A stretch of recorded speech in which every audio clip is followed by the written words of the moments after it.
Southfield City Council's regular meeting being held as a committee of the whole on Monday, December the 6th, 2021 at 6 o'clock via WebEx. Madam Clerk, would you please call the roll? Banks, Yes. Yes. Brightwell, Here. Cruz, Frazier, Here. Hoskins, Here. Mandelbaum, Present. Taylor. Here. Madam President, we excuse Councilman Cruz, and you do have a quorum. Thank you.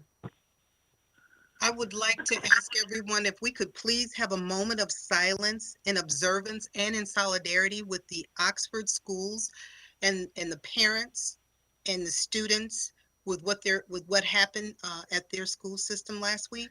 So I'll ask everyone if we could please have a moment of silence.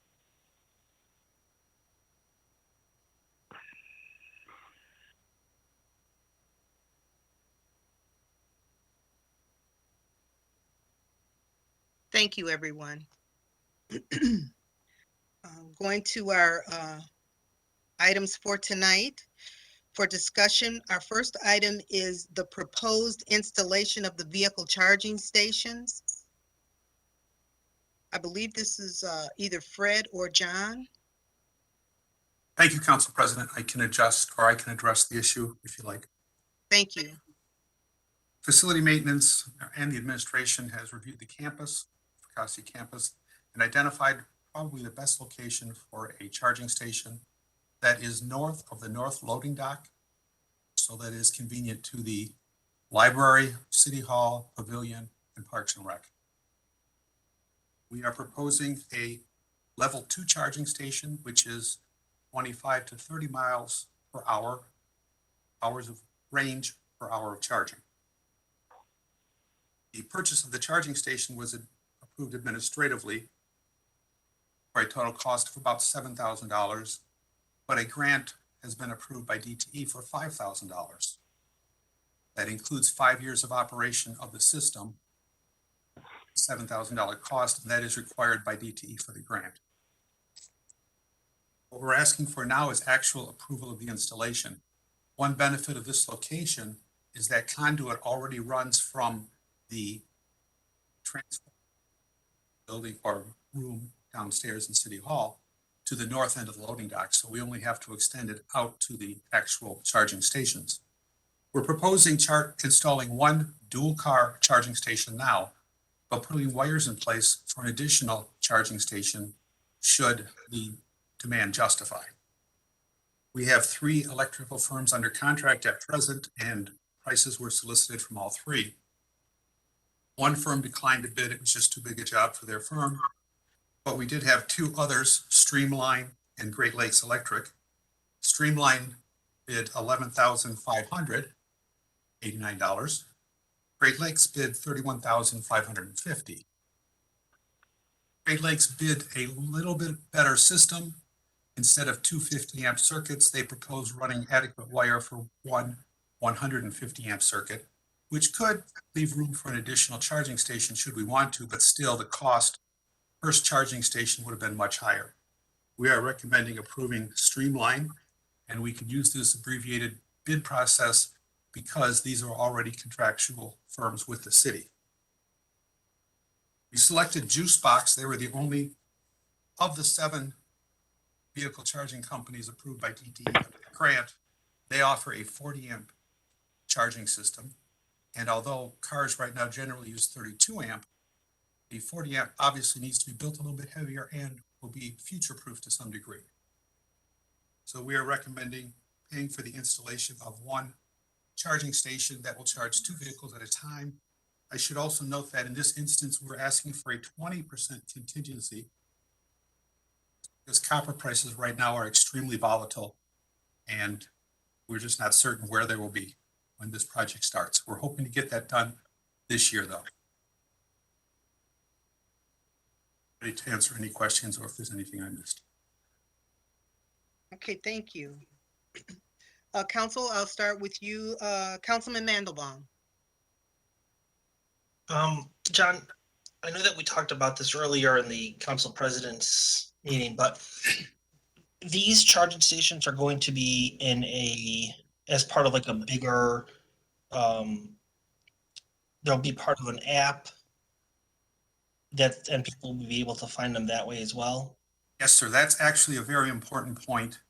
Some places do not engage apps and it becomes difficult for drivers to actually find them. So this is one of the nice things about this system is that the city's involvement will be to provide electricity and cash checks. We will not do the billing. We will not do the behind the scenes tracking. We will be able to generate information as far as who's using the stations, where they're coming from, and that sort of thing. And this will also help us if the city ever decides to go more electric vehicles as well.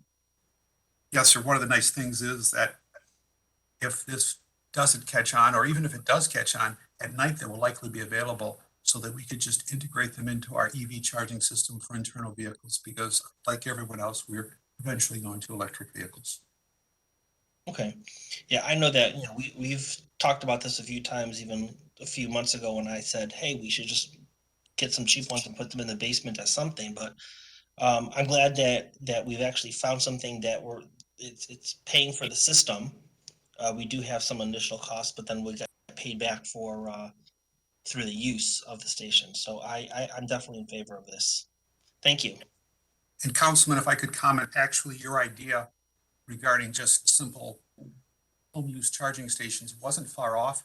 As it worked out to obtain the grant, we had used commercial stations and we did need the behind the scenes back-end electronic paperwork or data. So that's important for that. But should we eventually decide to go to all vehicle or electronic vehicles on our fleet, then simple installations in the garage of City Hall, the lower parking level would be a good idea. So your idea was not forgotten, sir. Thank you. Okay, thank you. Councilman Hoskins?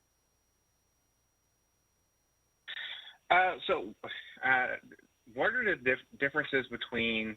So when we talked about charging stations before, one of the things that came up was the amount of charge that a charging station could put out.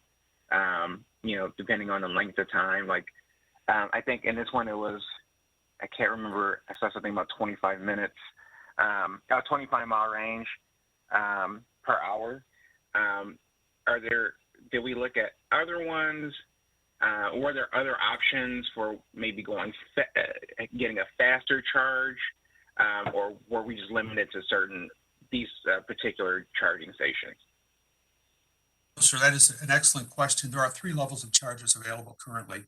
Level 1 is simply plugged into a 110 outlet, and you will receive maybe 4 miles for every hour charging. It's almost not worth plugging in, frankly. Level 2 is what we're looking at. It plugs into a 220 amp outlet, and it uses 40 amps, as I indicated. Now, if we had a car that could utilize the 40 amps, because that is dependent on the converter in the car, per hour of charging, but most cars, as I indicated, are at 32, so we're likely to be more around 25 miles per hour of charging. Now, what you also mentioned was the type level 3 DC fast charging, and those chargers, they circumvent the on-car converter from AC to DC, and they simply charge in AC. A couple problems perspective. One is they cost around $60,000. Also, the DTE grants for level 3s have been used up. There's no money for that. So really, we were kind of left with the level 2. Level 3s are great if you're traveling distances. If you're just going to be somewhere for a few hours and you want to throw some miles on your car, a level 2 is good for that. If we're charging our cars overnight, a level 2 is great for that. Most people that have EV chargers actually just charge at home anyway. Mm-hmm. And is this, or would this charger be kind of universal to most cars? I'm not quite sure how they all work, but like, would it work for a Tesla versus, a Ford Mach-E versus, whatever? So Or do we again, know? these would work for everything but Teslas. Now, Okay. just to let you know, regarding EV vehicles and the DC fast chargers, you actually have to have a special adapter on your car and system to use a fast charger. Up until 2022 models, for instance, the Chevy Bolt did not have that as standard equipment. That had to be an option order. So that's another reason why really the level 2 is a good place to be as far as a service to provide. Okay, that's all the questions I have. And just like Councilman Mendoza, I'm very much in support of this. I'm glad we're able to get this grant and make this happen. Thank you. Councilman Frazier?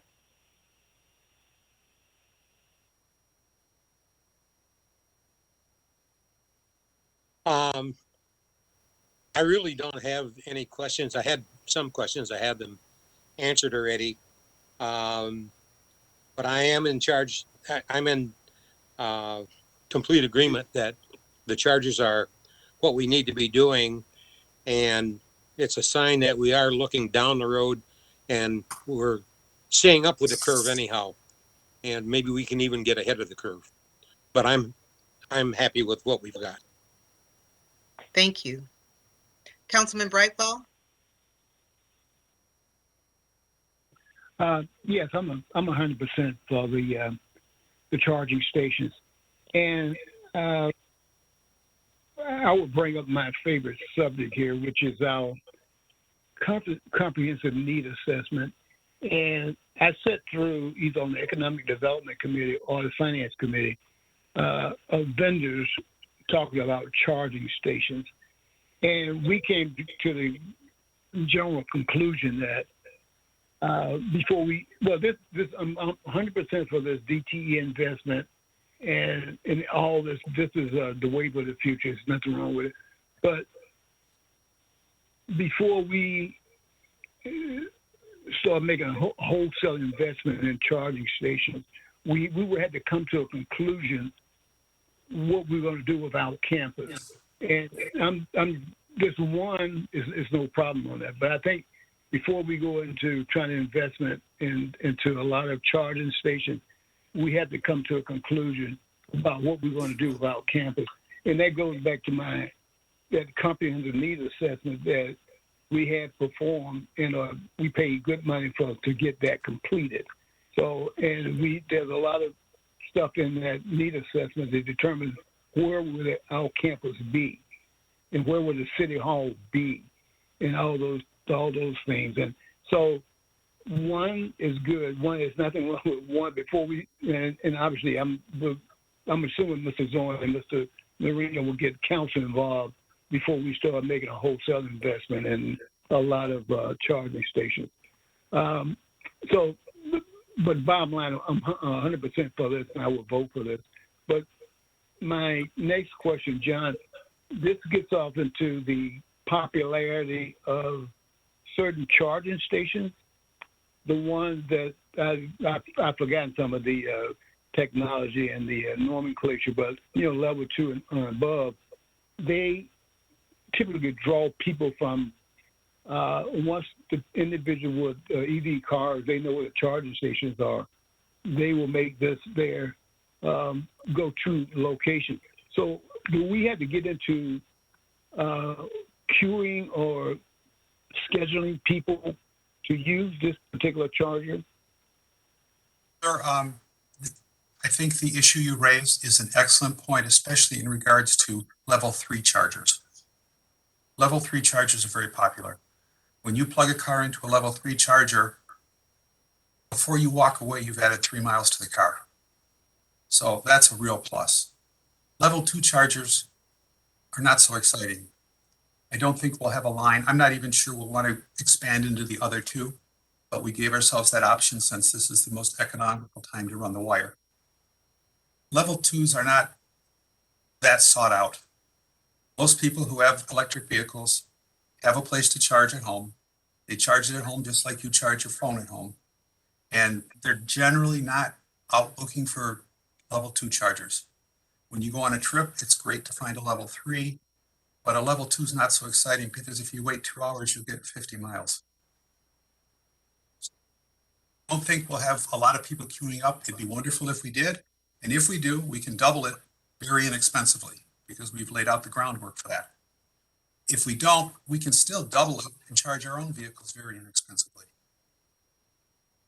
It's good points, but it's generally the level 3s where you see that kind of popularity. And even then, it's pretty rare for me to pull up to a level 3 charger and find it even in use. Okay, well, it's no problem. I just know that is an issue with respect to chargers, and especially the good ones, the ones that are in demand. But I'm for this. But I will obviously, during the placement of chargers, I think we will have to have a full-blown council discussion on the placement of these chargers on a going forward basis. Thank you. Thank you. Councilwoman Banks? Thank you. The last time we discussed this, I thought we were going to bring this back before council to further discuss, you know, whether the charging stations were going to be feasible on our campus or not. I mean, I'm in favor of this one installation, but I feel that we need additional ones, and we probably should have them on both sides of our campus. You know, I agree with what Councilman Braitman said, and I'm curious, can a level 2 station be converted to a level 3 at a future date? That is a great question. What you'd actually do is just add a level 3 charger. And I really didn't define the work that's required for level 3 adequately. It generally requires its own transformer being installed. So it is quite a big undertaking. So unfortunately, no converting one to the other, they're totally separate. You would remove one or supplement it with another. As far as charging on other sides of the station or the campus, I think that's a great idea, but these two should give us an indication of the demand for this sort of thing. But if you said that people are not going to be searching for a level 2, they're more interested probably in a level 3. How are we going to even determine whether this is going to be feasible or not?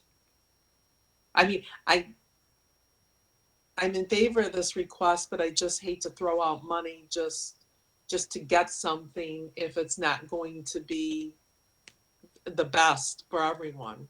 That is a great point, but just to give it some perspective, if I could, Michigan is 10th in population in the country, of course. We're 32nd in the number of charging stations. We're 40th in the top states to own an electric vehicle. So there obviously is a need for charging stations in Michigan. Would a level 3 be better? Sure it would. But I would be talking to you about a $60,000 investment to purchase it and installation probably perhaps in 6 figures once we bring in another line and a transformer. The great thing about level 2s are we can just grab that power right off our current circuitry. We're not adding anything but a couple circuit breakers. When you go to level 3, you really are at a whole different level as far as cost and involvement. This puts our foot in the water, lets us know if people want it, but it doesn't require us to jump in with a 6-figure investment, which is what a level 3 would be. And I guess I don't remember the 6-figure investment the last time we had that update that was presented to us.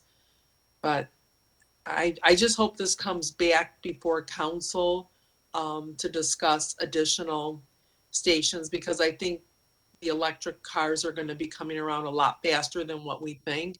And I would hate for our campus to be behind the 8 ball and not have anything if people are going to soon be driving the electric vehicles.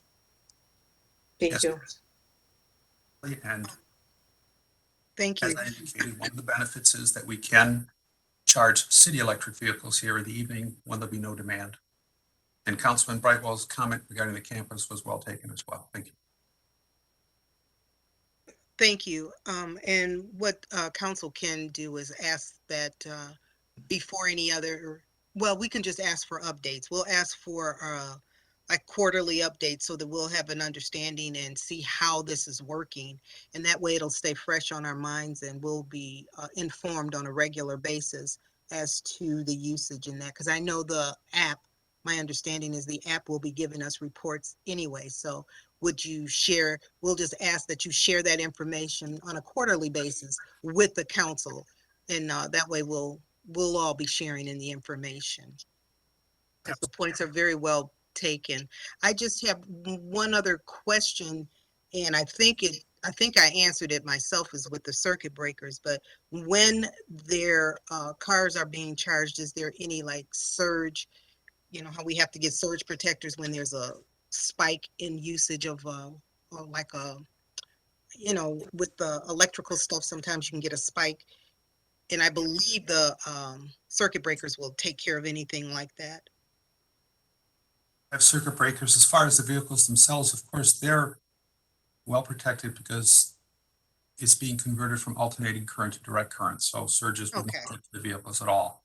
Is it Okay, possible okay. that something could damage a charging station? That's possible, Okay, but that's just like all our other electric equipment. okay. That was the only question I had.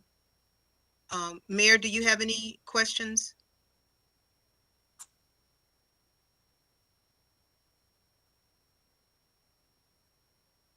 Mm, Well, Madam President, this is Councilman Cruz. I just want to let you know that I'm on too. I Hi, Councilman apologize. Cruz. Do you have any Hello. comments on this item? We're on item number 1, Oh, the no, vehicle charging stations. no, I heard it all. So, no, I don't. I just want to just let you know I was here for number one, and two, just say I think it's a step in the right direction. My colleagues ex most of the real poignant points that John has answered. So I'm fine. Thank you. Thank you. And again, Mayor, are you on the line? Did you have any questions for us?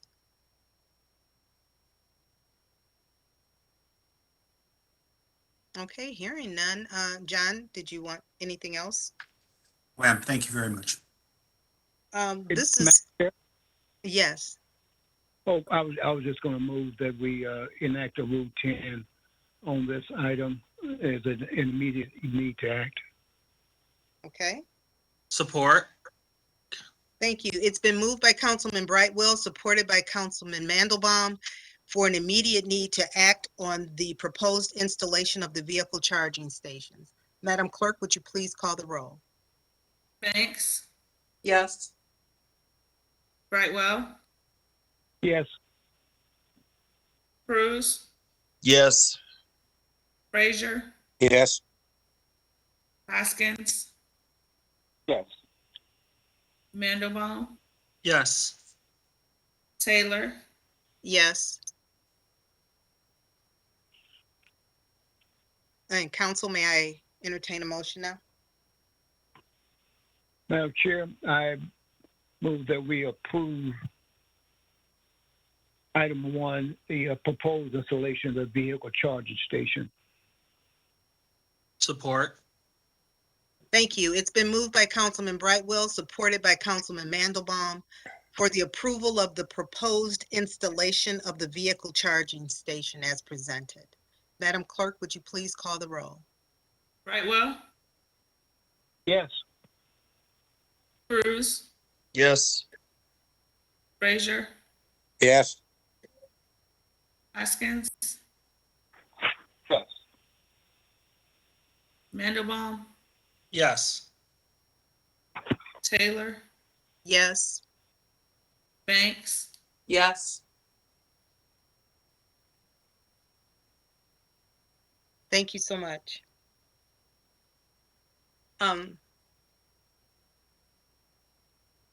Our next item is the request to renew and upgrade replacement 911, the call processing equipment. Good evening, Madam President, honorable council members. This is Meredith Morgan from Southfield PD. I'm going to be presenting this information to you this evening. So back in 2016, the city participated in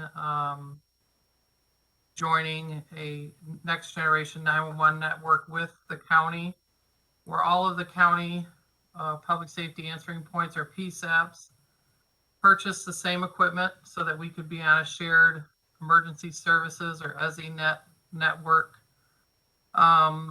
At that time and continuing now, we are expected to purchase and maintain the actual equipment itself. And the county maintains the network as well as the software for all that equipment.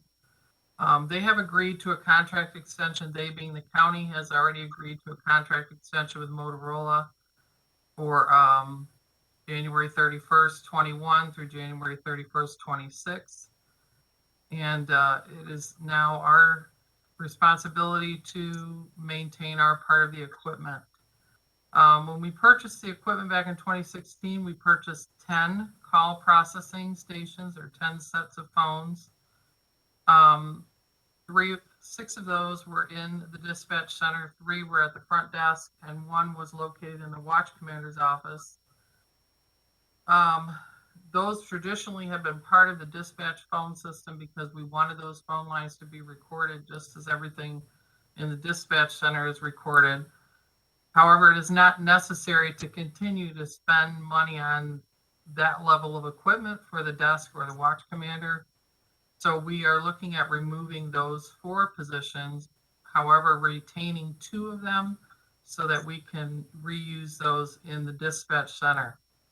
Over the summer, you'll recall we had a couple of bad storms where we had power outages, and during those times, we definitely saw a need for additional call taking positions in the dispatch center, and we would like to repurpose those 2 of 4 for that use. We're saving around just over $24,000 by going down from 10 positions to 8. Additionally, because we're going to be doing some upgrading with equipment and such, we would like to now also interface our equipment into the city's PBX phone system.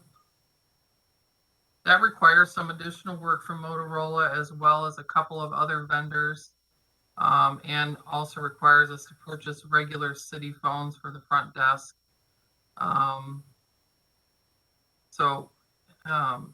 What we're asking for here is for the renewal of the contract with Motorola on the equipment, which will get us a hardware refresh. So all of the hardware that we currently have, both in the front room and the back room of dispatch, will be refreshed. They'll install that hardware, give us support and a warranty, and then the additional services that we need to integrate into the PBX system will be are included in the cost here.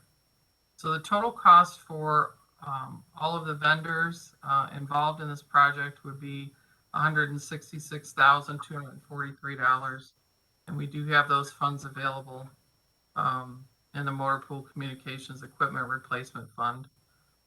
I'll take any questions that you have. Thank you, Sergeant Morgan. Director Morgan. Director Morgan. Yes, ma'am. Thank you so much for your presentation. You're And I'll welcome. start with you, Councilman Hoskins.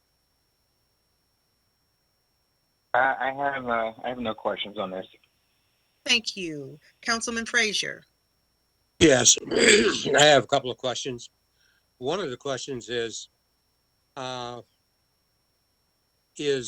Lathrop Village sharing in the cost of this because we answer calls for them? No, sir, they have not shared in the cost for this. We generally have a contract with them for dispatching services, which includes obviously call taking and dispatching, and that is separate from this. So paying for the full upgrade? Is that what you're saying? We're paying for the upgrade of the hardware, and renewing of the maintenance, for that hardware, for a period of 4 years and 1 month, which will, align us with everyone else in the county so that we will all expire on the same day moving forward. Due to everybody having different installation dates, those contract lengths vary, but that's what we're going to be paying for here. Yeah, I understand that they want to coordinate the expiration dates of the contracts. But when the contract was negotiated with Lathrop Village, it was for the equipment that we had and answering calls and stuff. So when we have to invest more money in capital equipment, shouldn't they have to do we go back and renegotiate the contract? They have them pay, or do they just get a free ride? Well, that, sir, has not been discussed. I think it's something we could, certainly discuss and look at, when it comes time to renew our contract with them for dispatching services. There are most definitely, there are a lot of, technological improvements that have been made and have had to be made so that we can keep with the standard, in public safety dispatching.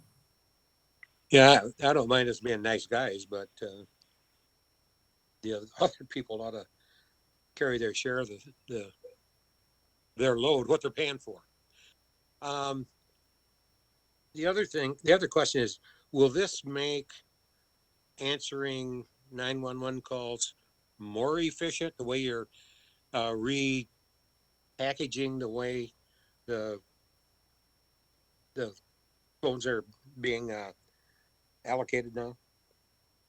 Well, a couple of things that Next Generation 911 does for us. Number one is we are using what's called location-based routing now, as opposed to routing based off of cell towers. So previously, when you called 911 from a cell phone, your call would route based on the tower that picked you up.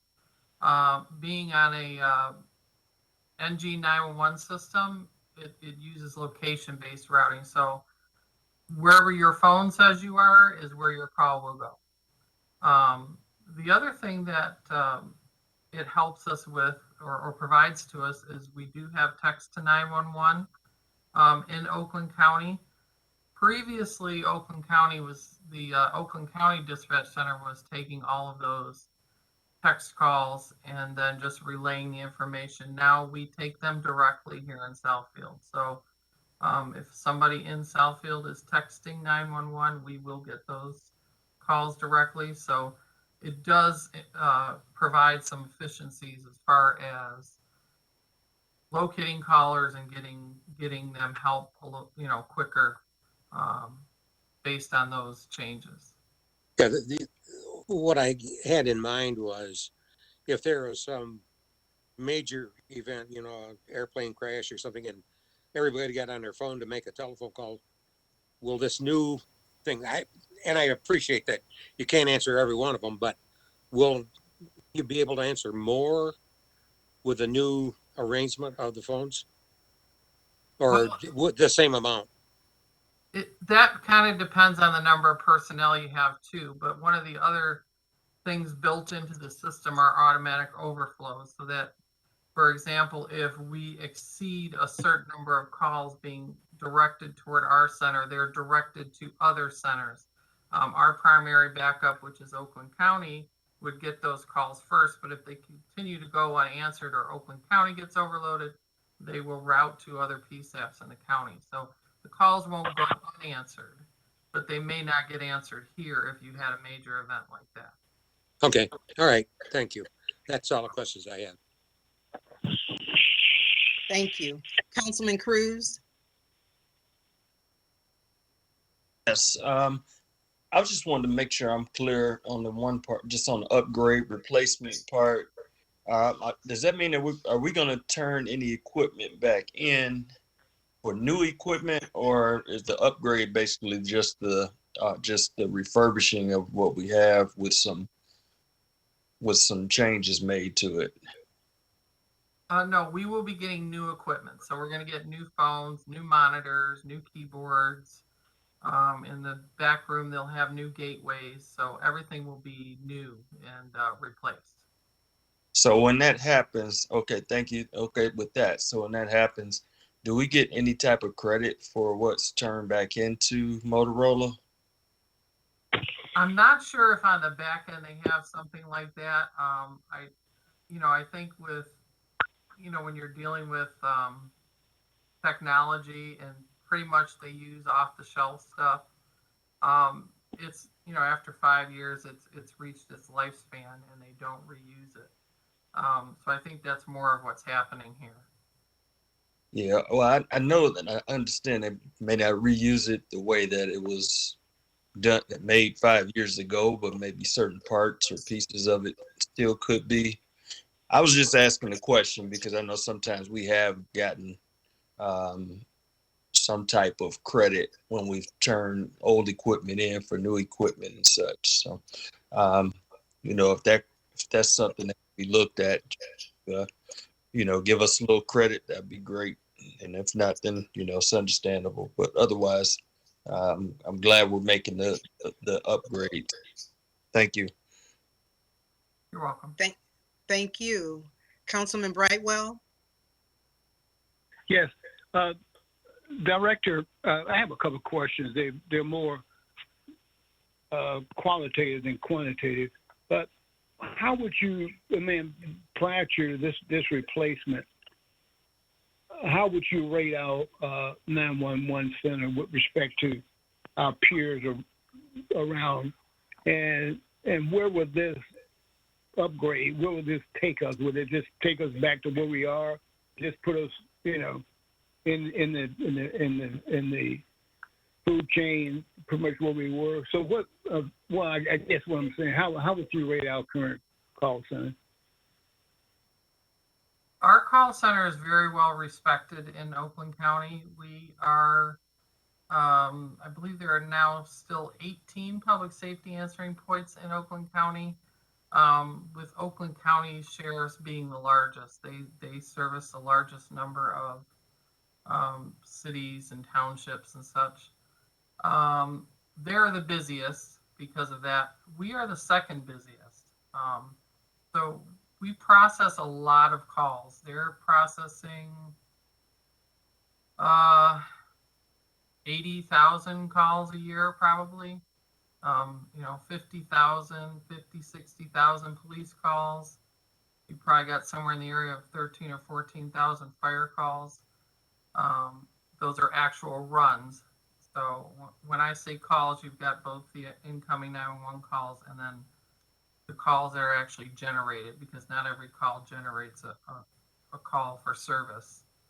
So we are very busy, and very well respected in the county. There are a lot of, I think the chiefs would agree that when they go out, and I've heard them say when they go out, they get a lot of compliments on how well we do our job here. This upgrade is going to ensure that we continue to have equipment that is functioning properly, which of course is a necessity, because you're dealing with technology. Things can fail, and this way we're upgrading to new equipment, or replacing equipment that's aging now, and continuing to have service and maintenance on that equipment so that it remains in good working order.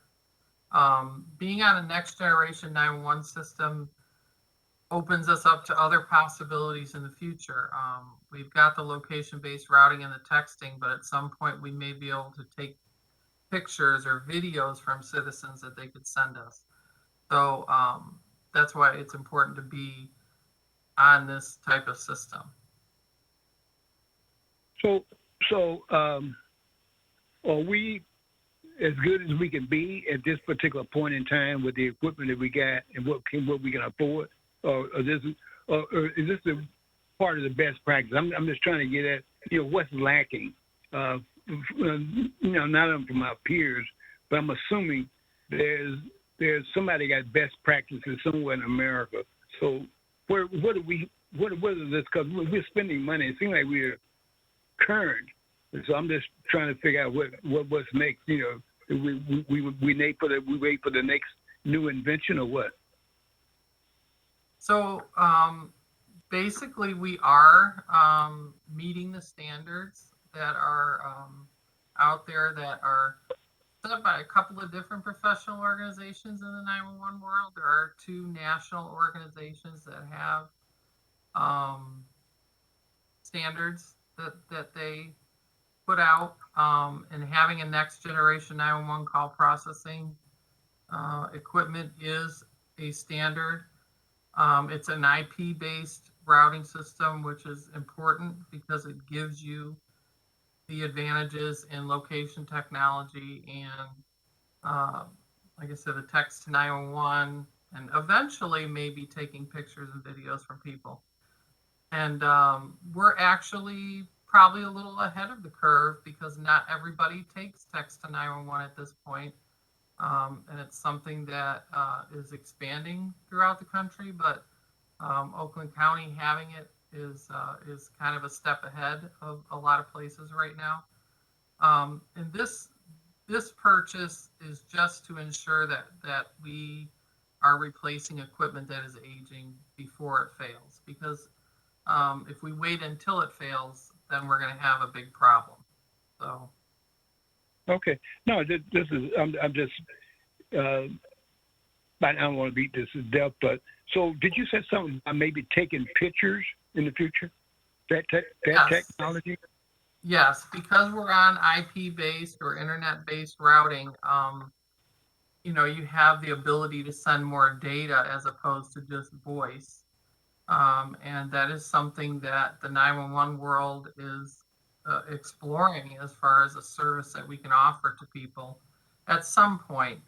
There aren't any places, at least locally, that are doing that, but it is something that is widely discussed nationally as an option. I mean, I can send a picture to anybody through my phone. So, you know, people are going to want to be able to send pictures to the police department or the fire department if they think it'll help with their situation. Sure, I can see that. Okay, well, thank you, sir. And I'm glad you guys are up on it, up on the needs of the department, and just keep pushing us to bring in the best stuff that we can afford, you know, that is best needed. So I'm 100% for this. Thank you, sir. Thank you. Thank you. Councilwoman Banks? Thank you. Good evening, Meredith. How are you tonight? I'm good. How are you? Good, thank you.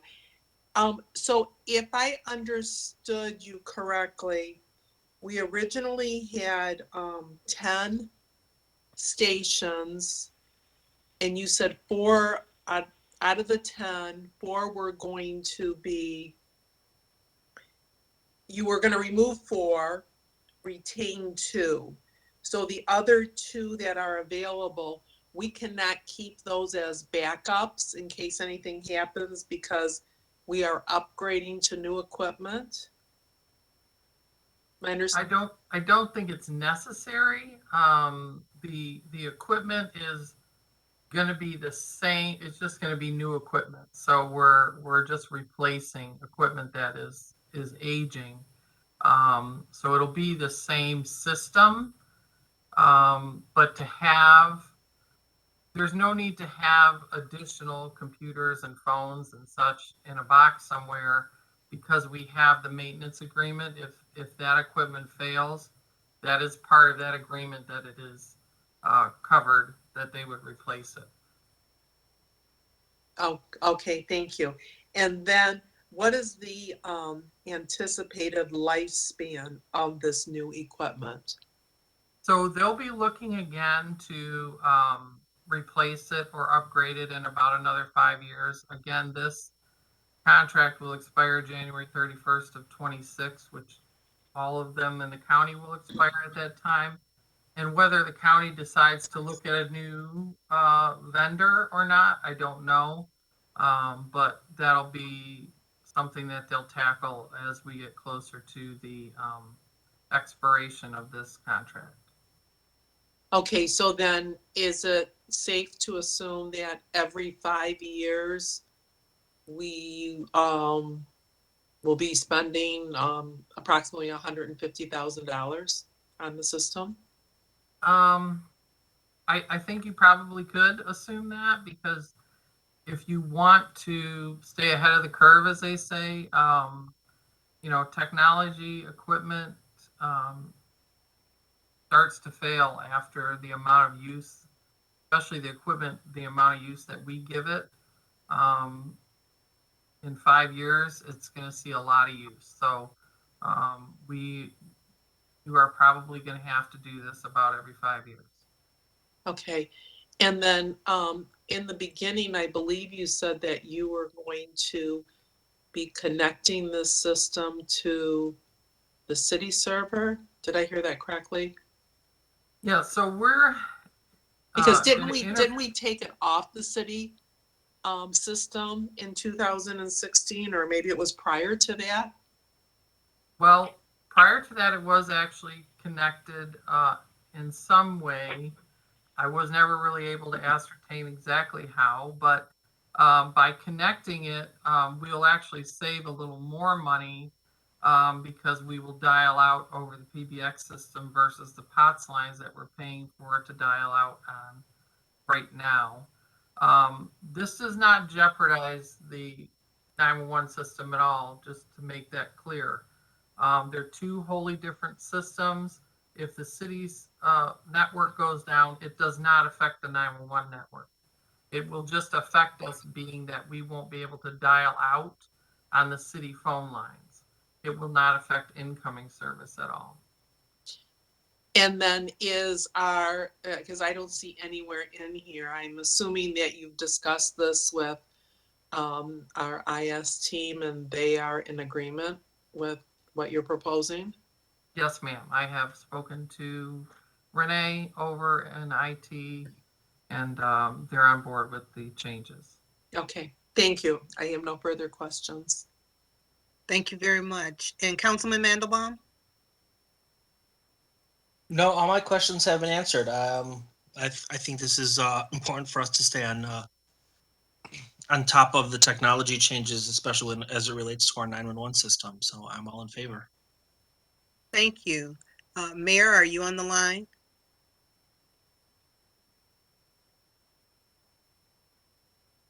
Okay, is anyone from administration on the line? Do you have a question or anything regarding this item? Madam President, this is Administrator Zorn.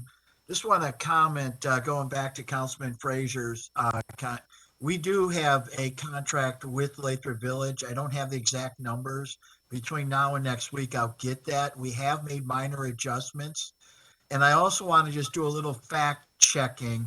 If you look at page 132 of last year's financial report, our audit, we've got 1.1 in a dispatch fund. If I recall correctly, there's a surcharge that we all pay per telephone line. And I believe that Lathrop revenue, part of that does hit our system. So we're going to do some fact checking to just better respond to Councilman Frazier's. Just as a reassurance, all of the assessment has been done relative to our call volumes. We've met with our IT group just to make sure we're doing what's right. And this is about applying the best technology and keeping Southfield in line with Oakland County. So as we bring this item back next week, we're probably going to add an additional paragraph just relative to the financial arrangement with Lathrop for dispatch and how those dispatch monies come in to Southfield. Thank you very much. Okay. If there's no other questions, we will move this to our consent agenda for next week. And we'll move on to our next item. Thank you very much for the presentation again, Director Morgan. Thank you. Mhm. Our next item is the authorization to award contract for design, construction, and project management for the new live fire training tower for the fire department. Good evening, Madam President, its Chief Good Manager, evening. and also Council. I have our training captain, Jason Deneau, on the line. Also, he put together a presentation that he'd like to go through, and then we can answer any questions after that. But we're seeking authorization to award the contract and design for the construction of a new fire training tower. Captain Deneau, are you on? I am. All right, good evening, Council. As Chief said, Captain Jason Deno, the Training and Safety Officer for the Fire Department. Want to bring you some history on the current facility that we have, and then we'll talk about where we would like to go.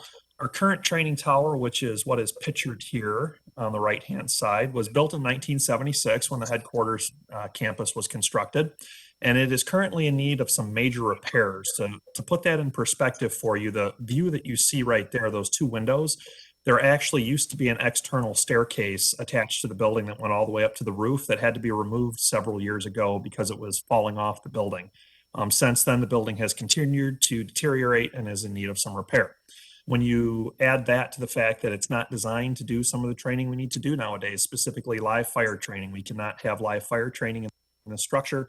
It forces us to have to look for other options. Unfortunately, most of those options would potentially cost us money if we had to go offsite and do training at a different facility.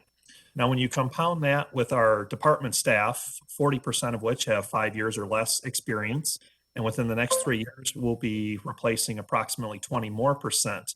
That is a huge turnover, and we're finding now that most of our firefighters have little to no previous firefighting experience. So really what that boils down to is a safety issue for us, as in needing to get them experience so they're prepared to do the job, which translates to a service delivery issue when it comes to serving our citizens and visitors and business partners in the community. We want to make sure that we are very efficient and effective at what we do.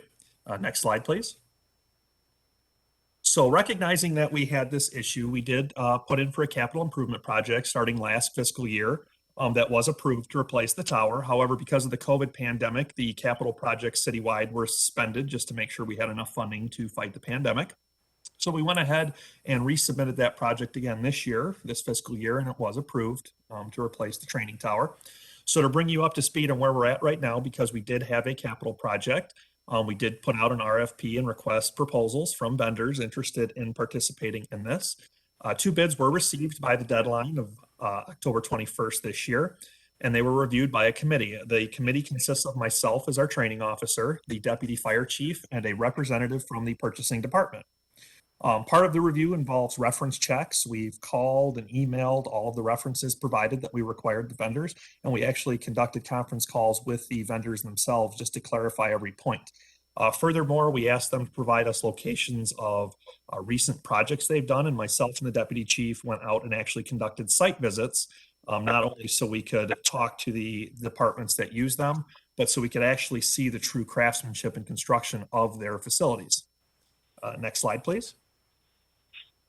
The 2 firms that submitted bids to us, one is Fire Training Structures out of Phoenix, Arizona.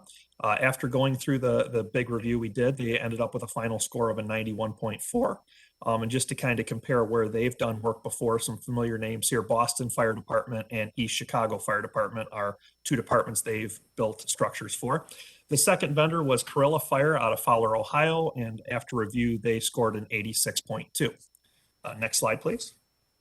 So our recommendation, after taking everything into consideration, is that we go with Fire Training Structures from Arizona to construct and design the tower. This would also include them training us how to use it. They would also be responsible potentially for footings, providing footings. That way they know exactly where they have to go, and the issue is on them of making sure they're properly placed. Currently, they have roughly a 6 to 8 month turnaround time.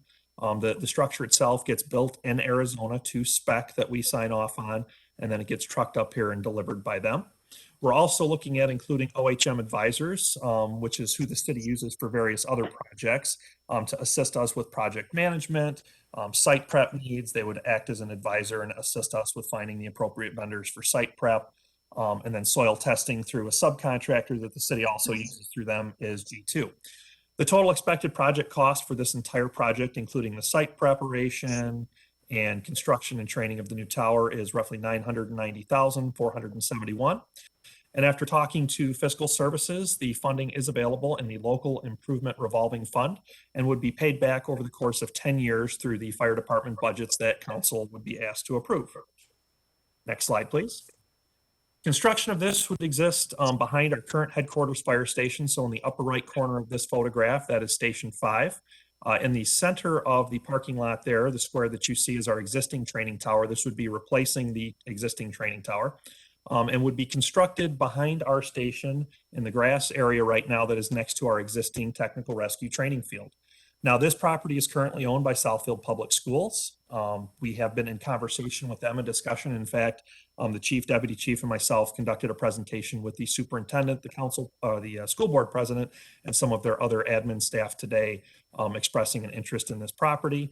They all think it's a good idea. They're very supportive, and it'll actually go to the school board in January for discussion. I can tell you that this is not the first time the school district has worked with us. There is a parcel of land that our current training field takes up that the school district donated back in 2007. And it has come to light in talking with our previous training officer. The parcel we're looking at acquiring was actually included in the offerings. And at the time, we did not have a need for it, so we chose not to take it or utilize it for training. So again, very supportive of this. And we do not foresee an issue with being able to obtain the property required. Next slide, please. So this is a couple renderings of what the training tower would look like. You will notice that this looks like it's out of shipping containers because it is. We have decided to go with a shipping container style training facility as opposed to brick and mortar for a few different reasons. This is a little bit easier to configure. And furthermore, for maintenance needs on it, if any part of this needs to be, replaced, serviced, think of it as a giant Lego set. We would be able to disassemble it, replace parts, and it would be a lot more cost effective than a brick and mortar structure. On the right-hand side, this is just a cutaway example of what one of the floors would look like. We won't get into the weeds too much here with all the features of it. But what I can tell you is there will be 3 different burn rooms. The number 1 container that you see pictured on the right is a burn room.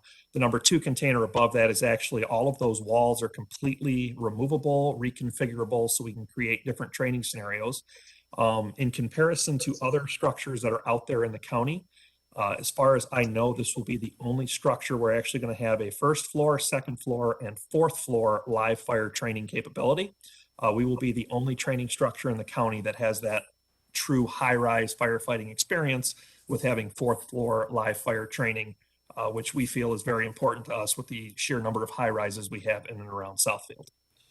So that is it. I will be happy to entertain any questions specific to the tower or the project itself. Thank you very much. Very, very good presentation. Councilman Frazier, I'll start with you. Okay, you say this is going to be built out of shipping containers? Yes, sir. Brand new shipping containers.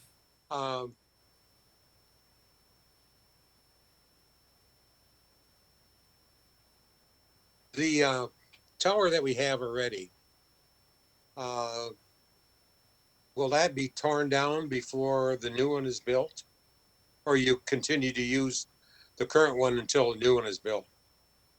At this point, our plan is to continue to use the existing tower in a limited capacity until the new one is constructed. Okay.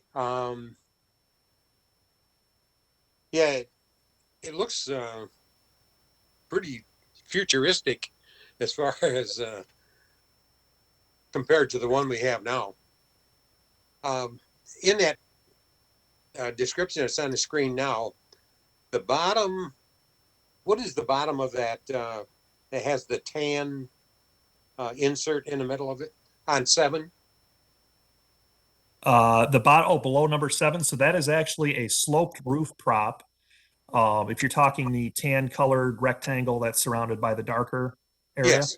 Yes, that actually simulates us having to do what we call vertical ventilation or cut a hole in a roof to let heat out. That is directly over top of one of the burn chambers, so we can actually do true vertical ventilation training. And you'll also see a similar square on the very top of container number 9. That is to simulate a flat roof that we would see on a commercial structure. So it's just a training prop incorporated with the facility. Okay, now, I presume it has an internal stairway that the firefighters have to climb up. Yes, sir. If you look on the picture on the right-hand side, container number 3, all the way down towards the bottom, you'll see the first flight of those stairs. That stairway exists in containers 3, 6, 8, 10, and all the way up to number 11 to get to the roof. An additional feature in there is also at the top of container number 3, we're simulating an elevator shaft as well. Okay, and how tall is this? So if you figure each container is roughly 8 feet tall, and the top container there, number 11, is the 5th story. So roughly 40 feet, 42 feet by the time we're done. Okay, and what's going to happen to the old tower when the new one is prepared? So the old tower will be removed, and that will be part of a later project. We are also slated to get a new parking lot at Station 5. So we figured while they're breaking up the parking lot, we would include the demolition of the existing training tower in that project. Is there anything that in the current tower that's not serviceable, but as we can sell or get money back for it to offset the cost of the new one? I don't necessarily know about money back, sir, but I will tell you that there is pieces and components of a fire suppression system. So think of a sprinkler system in a building. Once we have the new tower constructed, my plan was to look and see which components for that I might be able to remove and just use as training props for our newer firefighters. So yes, anything that is salvageable that we would still be able to use, that would keep us from having to buy additional equipment in the future, will be done. Okay, so the new one looks really great, and I support this. But and the last comment I'd like to make is, you're a pretty good salesperson, and the reason I say you're a pretty good salesperson is the very first slide that you put up there shows our current tower, and you show about a 6-foot ladder. So that was to convince us that you need a new tower. Well, that's to convince you that we need a new ladder truck because we only have a 6-foot ladder. No, that short ladder is actually used in a different type of training where we're going into a lower window. Okay. That's the training prop. Okay. That's all questions I have. Thank you. Thank you. Councilman Cruz? Yes, I was just, well, number one, let me just say, I think that we definitely want to be ahead of the pack in regard, and so that our training for our firefighters is top of the line, which I know that's what we always strive to do. So with that said, once we get this together, provided everything goes as planned, do we have a type of reciprocity with other municipalities? Like I heard you say that, we've been going to other places for certain things because our current tower is not up to speed. Would other people be then maybe probably clamoring to come here? And if so, is there a fee that you all use, or is there just an agreement that everybody can use it if it's available? Just curious about that. Sure. Excellent question, sir. So our fire department is part of a mutual aid group known as Oakway, which is 10 full-time career fire departments in Southeast Oakland County. And you are absolutely correct. There are several of those South Oakland departments that are very interested if we get this tower. Traditionally, when we do cross-training like that, we don't charge those departments a fee just because there are times when they provide training to us. The only other thing that we could potentially look at doing is kind of partnering with OCC. That is the one structure that I'm referring to that we occasionally have to go out there. Our mutual aid group goes out there to do live fire training. And the thought process is potentially looking at partnering with OCC so they could host classes down here. And the potential for us exists of, instead of charging a fee to use the facility, we let them use the facility and we're able to get our firefighters into those classes free of training. So instead of charging the fee, we're getting free training out of it. Oh, great. Sounds good. Well, it looks great to me, and something I would like us to to support. So thanks for the presentation. Thank you, Thank sir. you. Thank you. Councilman Brightwell?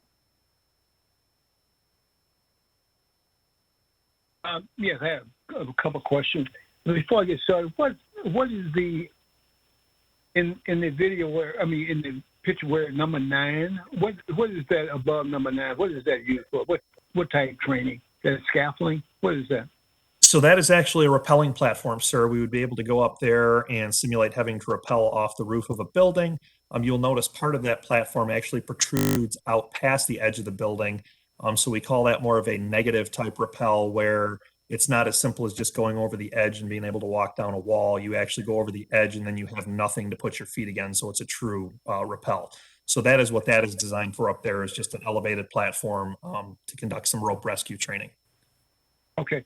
Did you visit all those sites, Chicago, Boston, and Ashe County?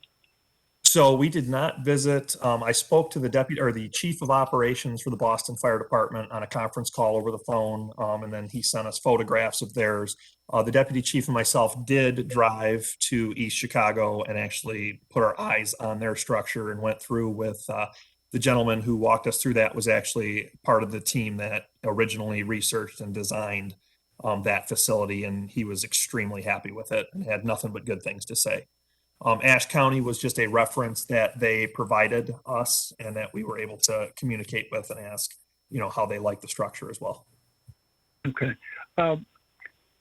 Once this start construction, how long would it take to get completed? So the construction of the facility itself, it's originally designed off-site in Arizona. After it's completely assembled and put together, it would be shipped here to Michigan. And then over the course of a week, it would go from so the footings would be taken care of prior to that arriving on site.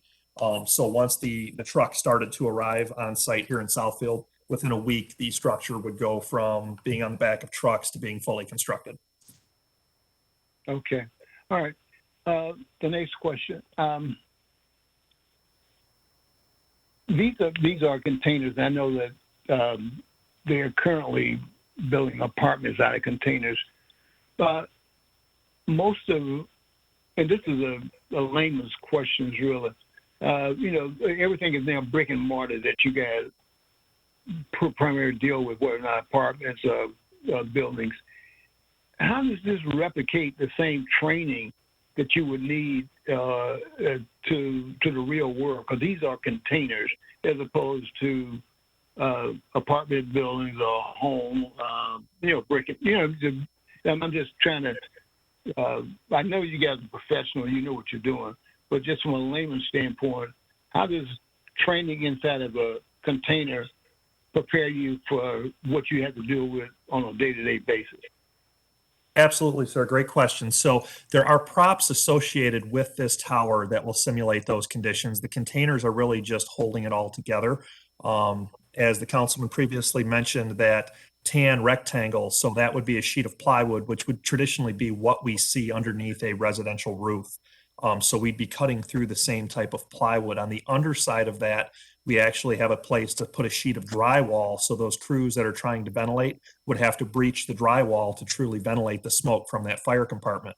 If you look at the photograph on the right, just underneath the number 2, that big opening there, that is actually a garage door prop. So for that, we would actually put pieces of sheet metal in it, and we would cut through that just like we would a garage door. And then just to the right of that, the smaller white rectangle you see is actually a wall breaching prop. So we would actually take and put drywall over that, and there's wood studs that go there, so we could practice going through residential wall construction.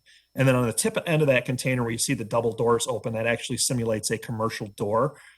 So that way, just think of it like a door to a business that has bars over it. We would have to force entry into that. So although the prop is constructed out of shipping containers, there are realistic props associated with it to give us that real world experience.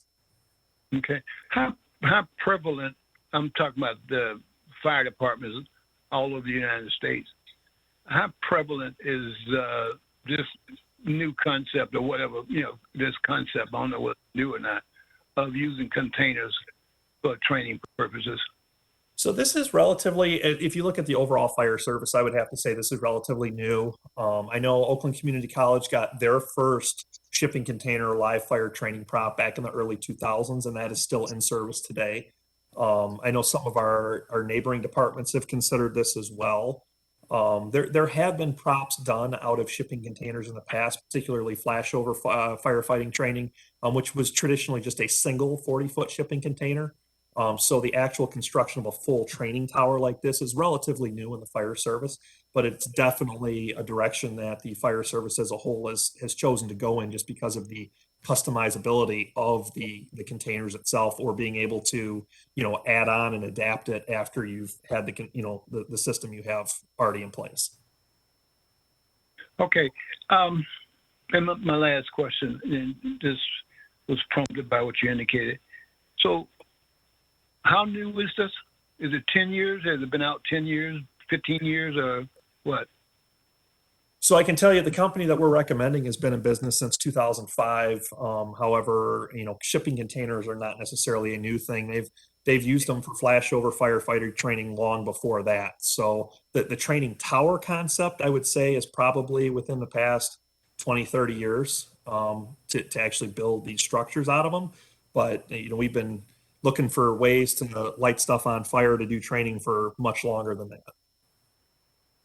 Okay, well, one is, in my mind, saving graces is the adaptability. You can adapt this thing to different situations. So I like it. I will vote for this. Thank you. Thank you very much, sir. Thank you, sir. Thank you. Councilwoman Banks? Thank you. I agree with what my colleagues have stated. This was an excellent presentation.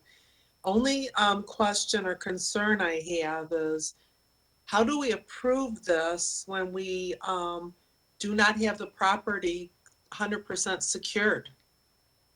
So there is actually a plan B that we have.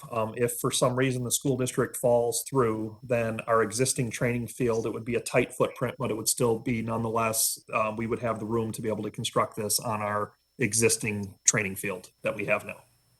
Now, when you say a tight footprint, we will be able to construct everything that was presented this evening. I think it's a wonderful plan, wonderful presentation, and will definitely be an asset to our fire department and our firefighters. But I am concerned about ordering something when, again, we don't have the property in place. Seems like we should have had the property first before this presentation. So will it be the exact same proposal? Yes, it would be the exact same construction. And I guess I should clarify, when I say tight footprint, all that means is we would have this prop or this tower in closer proximity to some existing props that we have, meaning we wouldn't be able to do simultaneous training at the same time. We would be using one or the other, as opposed to being able to do, two different disciplines of the fire service at the same time. So it would not be an issue to construct this, and we would still be able to use it to its entirety. That would not be a concern if we had to build it on the existing field. Okay, and you said that the schools are going to review this in January? Yes, we conducted a presentation with Dr. Green, the superintendent, and some of the members of the school board and some of her admin team. They were very receptive to it because something else that this actually benefits them, because I know we've discussed with council before, there is a fire academy program starting in the fall with the school system. This would actually benefit them, because instead of them having to bus their children all the way out to OCC and not only lose time in transit, but having to rent that facility to do some live fire training, they'd literally be walking across their parking lot and training with the firefighters from next door. So it's very advantageous to them to approve the property, because they would benefit from this just as much as we would. And you had also indicated that several years ago, they did offer the property, but the city turned it down. I'm assuming it's because there was a fiscal impact involved with that. Is that correct? Nope, actually, they deeded the property over to us for $1 back Oh. when we did it in the past. In talking to our previous training officer, believe it or not, we weren't going to be constructing any props at the time, and we didn't want to incur the additional cost of cutting the grass of the property. So That's why at the time it was not included in part of the training field expansion because it was not needed at the time. Because they didn't want to cut the grass. That's interesting. Okay, thank you. Thank you. Councilman Mandelbaum. Um, it was an excellent presentation, as everyone has mentioned. Do have a couple questions. I know that as Councilman Banks just mentioned, that if we get the land, then it will go in the grass that was indicated earlier. Now, that looked very close to the road.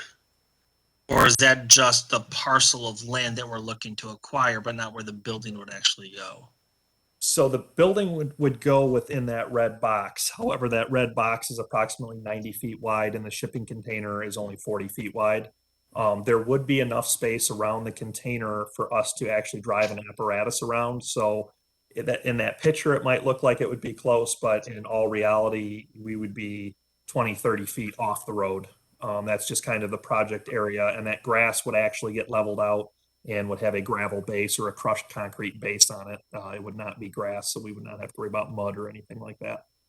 Okay, yeah, and then having gone through the fire academy for elected officials, I think having a building where you could have fire inside, I think, is definitely useful rather than just having a building with smoke. So I definitely remember being in that building and how hot it got, and wish I brought some hot dogs with me. But I'm completely supportive of this project, and I definitely think that it will help us out in the long run, service the citizens of Southfield. So thank you. Thank you. Councilman Hoskins. Thank you. My colleagues answered most of the questions I had. And I'm, just like my colleagues, I'm also very supportive of this. I also did that firefighter training for elected officials, and so I got to experience that building. And I know what a vital training tool that is for our department. So I don't have any questions. Thank you. Mayor, do you have any questions or comments?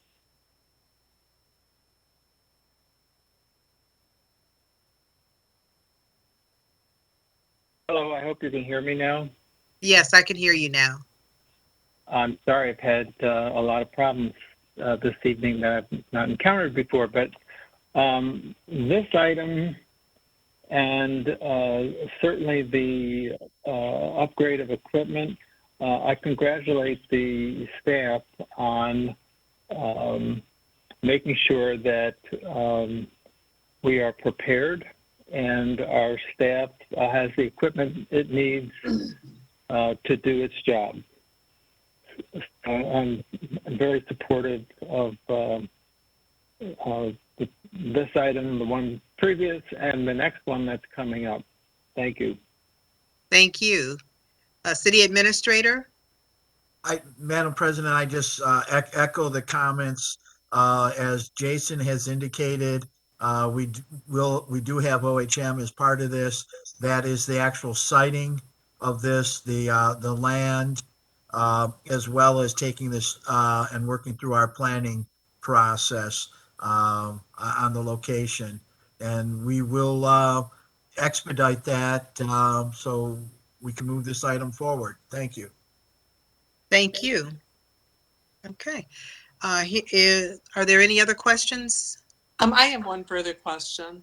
Yes, Have we presented this to the planning, our city planner, to make sure that there is room to build this proposed training tower, with setbacks and everything? That, if I may, Madam President, this is Administrator Zorn, that is part of the work that OHM will be doing when Chief Menifee and Jason had presented this. This is one of the items in the last 2 weeks that we've added and to make sure that this goes through that process. I'm under the impression from OHM that there has been an initial sighting, and they've gone through side setbacks and such. And as we're on this call, I'm sending a text right now to OHM. Thank you. Okay, thank you. Thank you. Great questions. Thank you, everyone. This will move to our consent agenda for next week. All right, and we'll move to our next item.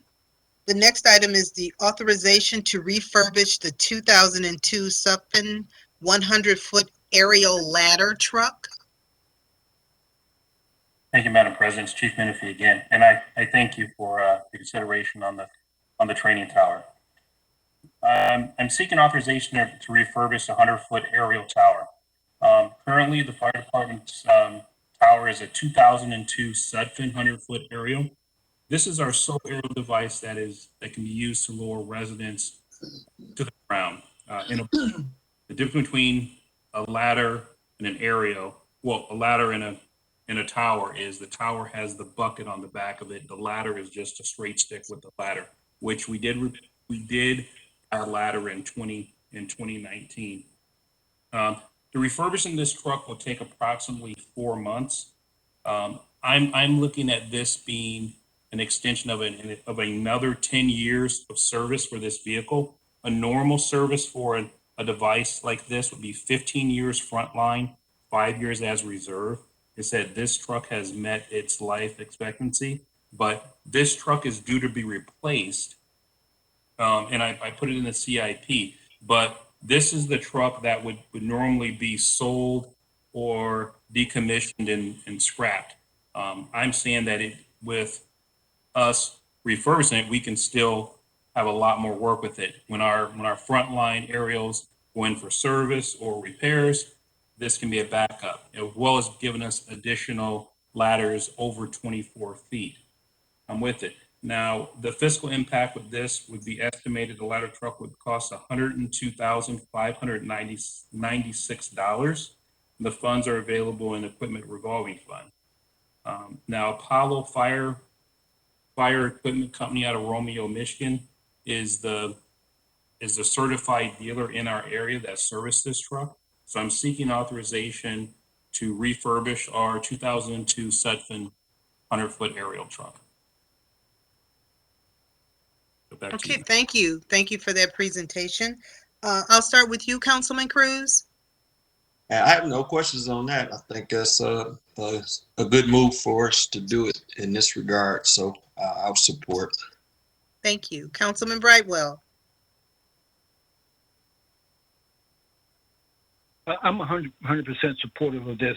But one minor item, Chief, and just reading it, this is very small. It's clerical, really. Is it AERIAL or is it ARIAL? Aerial, is that a vent? Is that truck is the aerial truck, right? But then where does ARIAL, where does that come from? It's all over this presentation. I'm sorry, that's a grammar area. I'm embarrassed and we will correct that in there, but it would just be aerial, not the aerial is currently the AERIAL, not the one below. So I do apologize. Okay, so it's AERIAL. Yes, sir. Okay, good. It's just I was reading it, just throwing me off. I'm supportive of this, and I can definitely see the benefit of having this vehicle around. Thank you. Thank you. Councilwoman Banks. Thank you. Chief, I'm just curious, how much would a new aerial ladder truck with a 100-foot ladder cost? Okay, now I still plan to buy a new aerial and have this one as a third aerial with the amount of high rises we have and building. It's definitely been identified as we should have 3 towers. But to answer your question, it's going to be approximately 1.5 million. And right now, with the supply and demand of a product, it's going to be at least 2 years build on that vehicle. Wow. Okay. All right, so whenever we do get the new vehicle, this again will serve as a backup or a third vehicle, correct? Yeah, yes, ma'am, as well as use it for training also. But now when our area go down, we have to rely on our mutual aid partners for additional aerial devices, yes. And how many trucks do we presently have? 2? Currently, we have the new one, the new ladder, 100-foot ladder. It's a straight stick ladder. We bought that in 2019, and the 2002 is the other aerial. We only have 2. Okay, thank you very much. Thank you. Councilman Mandelbaum. How long will it take them to refurbish this vehicle? They said approximately 4 months. Whew. Okay, let's get it done. Okay, thank you. Councilman Hoskins. No questions for me on this. Thank you. Councilman Frazier. Yes, Chief, I have a question. Is this the one that we're talking about now? Is this the one that a number of years ago a firefighter went to a convention or a training and won the truck in a raffle? No, sir. That would be our special response vehicle. One of the mechanics went to a seminar in Lansing and actually won that truck in a raffle. But no, this is that truck is, I think, approximately the same age. But no, this is a different truck. Okay, all right. No, I think that this is good to have them, and I hope we don't have to use it because having a high-rise fire is pretty dangerous for everybody. So that's all I have. Thank you so much. Mayor, do you have any comments? No, I already, as I said, I'm very happy with these proactive moves. Thank you. Thank you. City Administrator? Madam President, I have no comments. Thank you. Okay, thank you so much. All right, this will move to our consent agenda of next week, and we'll move on to the next item, which is the approval of cost increase for Franklin Road from Northwestern to the North City limits. Good evening, Council President and City Council and Mayor. This is City Engineer Lee Schultz.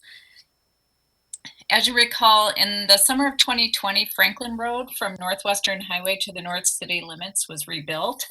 City Council approved the MDOT agreement in March of 2020 based upon the construction cost estimate. The bids came in 19.89% higher than the estimate, which used a large portion of our authorized contingencies. And then during constructions, while nothing too unusual happened during construction, there was an unmarked gas service and a water service that were hit and found to be in conflict with the proposed storm sewer that required some additional work and cost. Quantity of turf restoration and the pulverized asphalt were underestimated, resulting in additional costs to make that right. And starting with our high bid, this caused us to be a little short. And now that this project is finally wrapping up, we really just waited to the end to hope that we're only coming back to council once to ask for this increase. We find ourselves short about $80,000 to pay off our last MDOT invoices.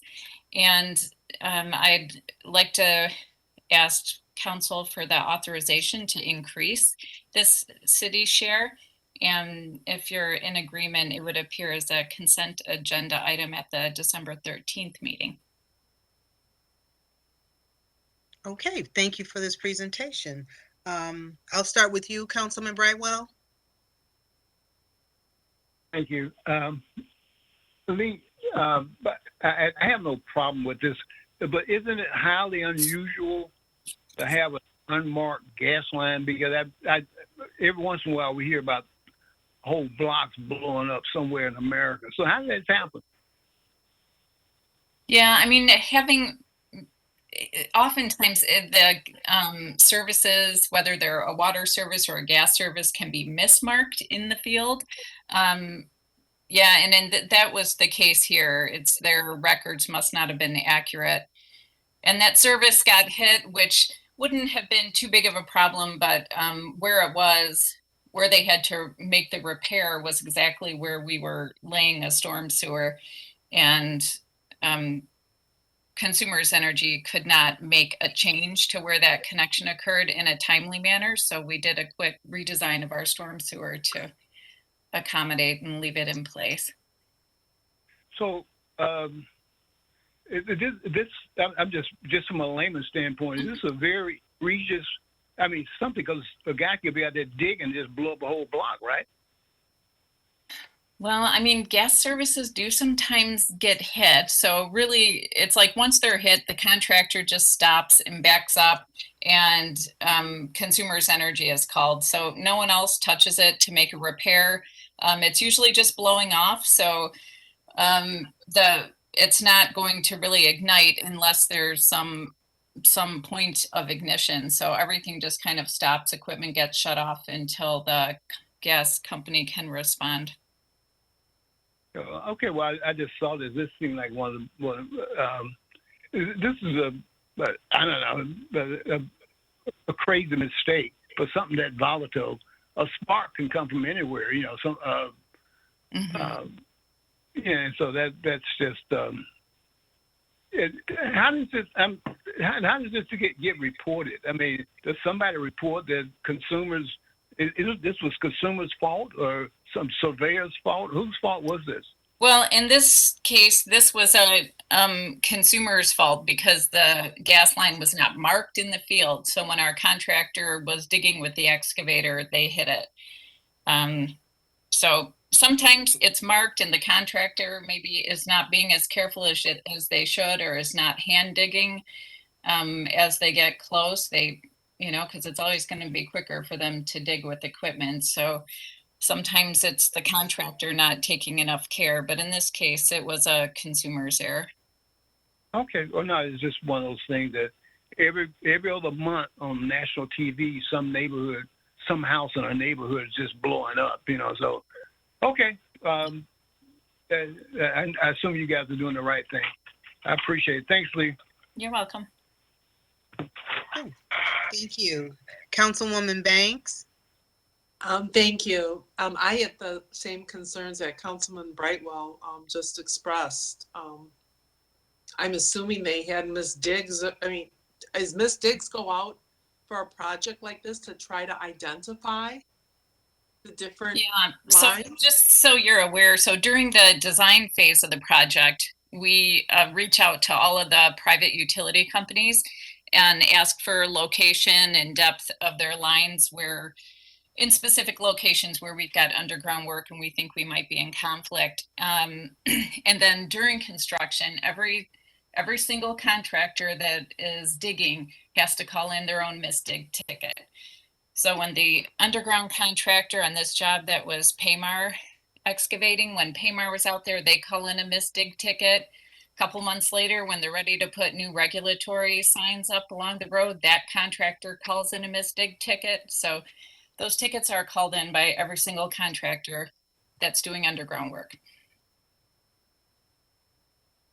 And the ones, I mean, these happen probably more often than you think. And the ones you hear on the news are the ones that end up in an explosion. Most of the time, these hits just end up in some stinky gas coming out and just making the project come to a standstill until we can get consumers on site. I mean, we had a gas, whether it was a hit or just a rupture nearby on Beach Road last week. I mean, it's not unusual for it to happen. And even though you said consumers made a mistake on this, we're still responsible versus them? I mean, they don't, if it had been the contractor's fault, for example, when consumers came out to make the repair, the contractor would have likely been billed by Consumers Energy to reimburse them. So in this case, our our project, I mean, mostly it was more of a scheduling snafu than anything, because it made the contractor have to wait and a little extra time and effort to reset a culvert, or I mean, a storm pipe to accommodate it. This cost the project just under $6,000.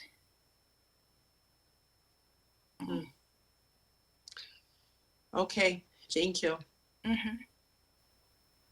Thank you. Councilman Mandelbaum.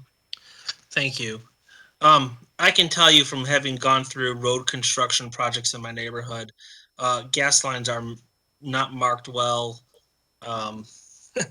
everywhere. They're not deep enough. They're not marked where they say they are, and because I remember construction went to a standstill many times while they were in my neighborhood because of shallow gas lines or other issues. But I have no questions on this cost increase. Thank you. Thank you. Councilman Hoskins.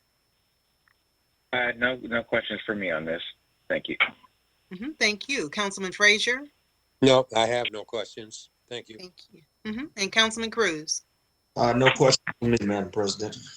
Okay, thank you. Any comments or questions from you, Mayor? None. Thank you. Thank you. And City Administrator. To the council, Madam President, I can assure you the questions asked by Councilman Brightwell and Banks were discussed last week with our city engineer. Very frustrating when these things happen. I want to echo that our engineering staff pretty much 12 to 18 months before any project is out for design, we are working with not just consumers, but all of the companies that have fiber and different things. There's an awful lot of infrastructure.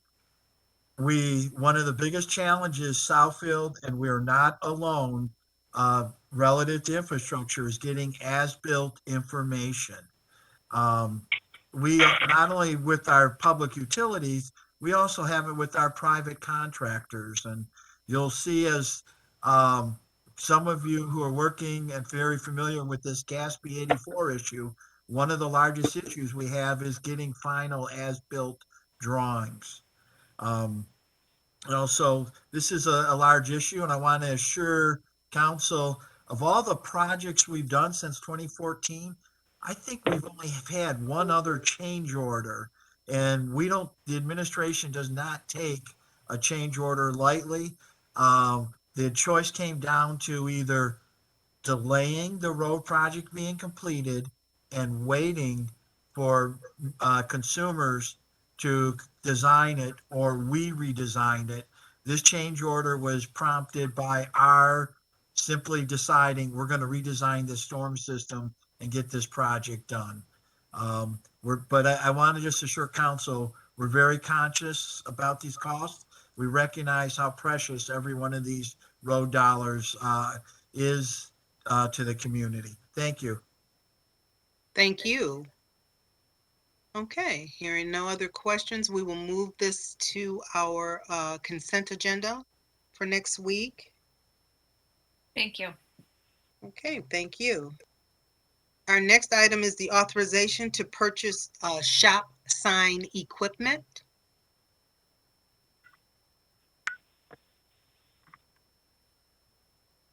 Council President, I can discuss that if you like. Yes, please. Potential upgrade from the equipment we have. If you recall, there was some that was going to be donated to us that didn't work out.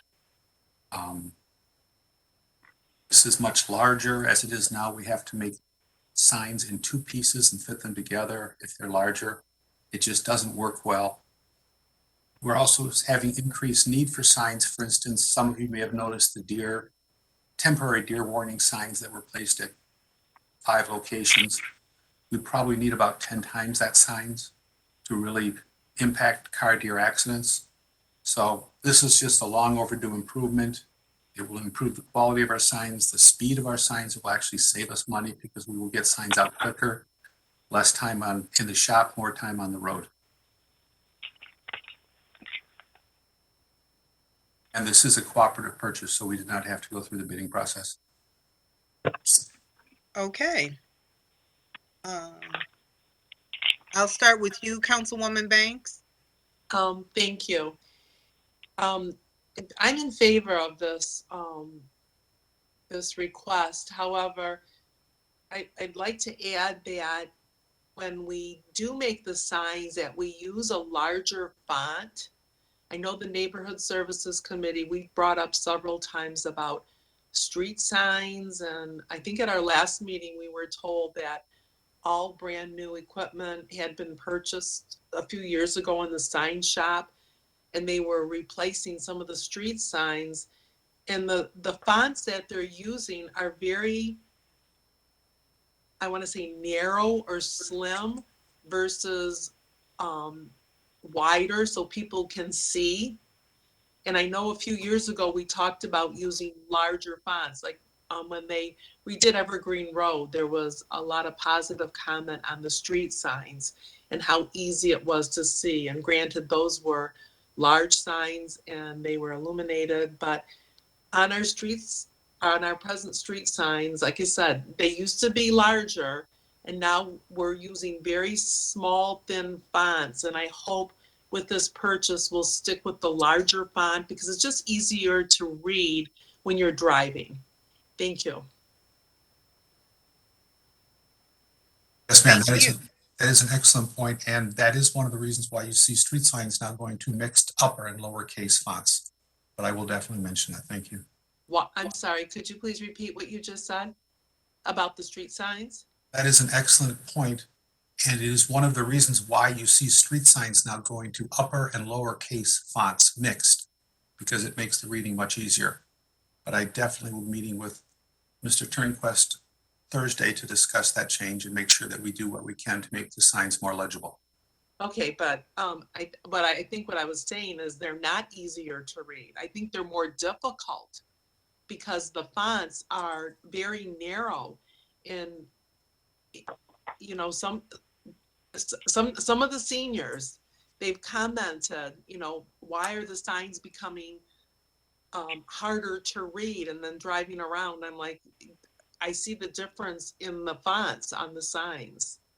So I don't know if this new equipment, they're just not using the larger font or this new equipment doesn't produce it, but I think we need to go back to it.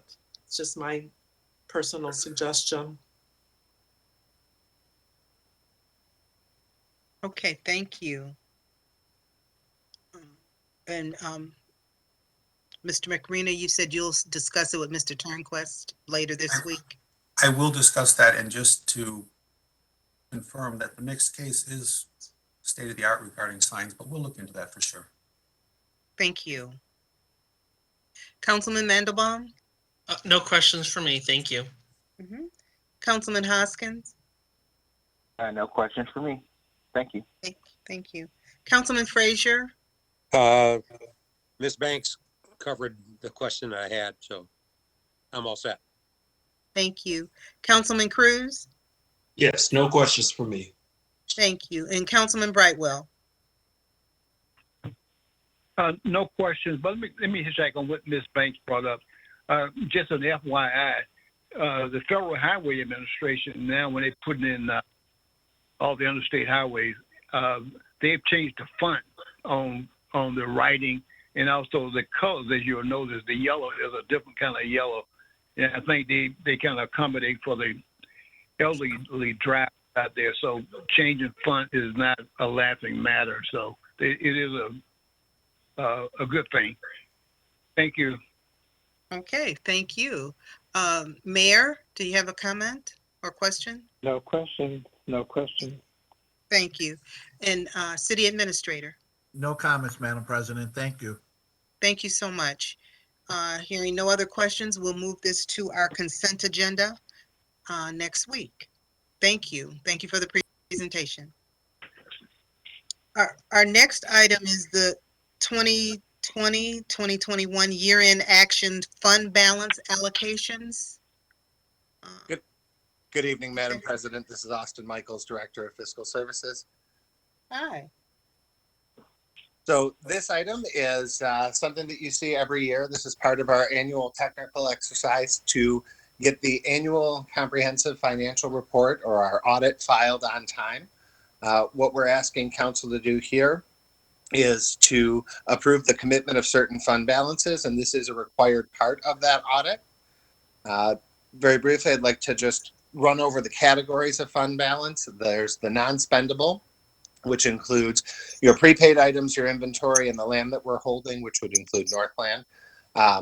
Those amounts that are legally restricted by statute, ordinance, or otherwise. So we've got our right-of-way Metro Act funds, as well as our reserve for the sanitation. And then we have the amounts that are committed per council's discretion. That includes the dispatch improvements. That increased by about 55,000 this year.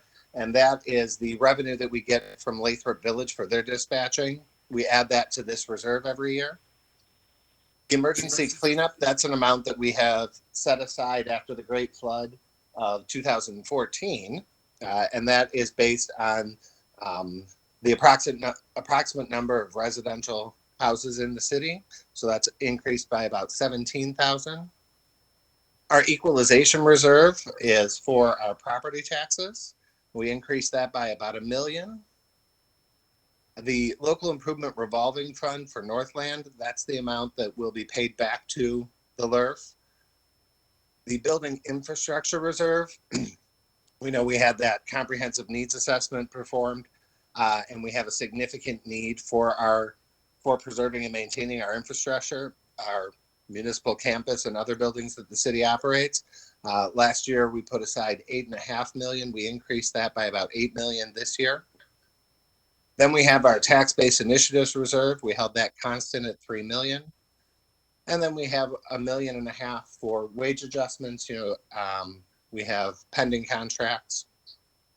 Below the committed, we have the assigned. That's our encumbrances or our open purchase orders that carry over from one year into the next. So that 470,000 represents purchase orders that will carry over from fiscal 21 into fiscal 22, the current year we're in.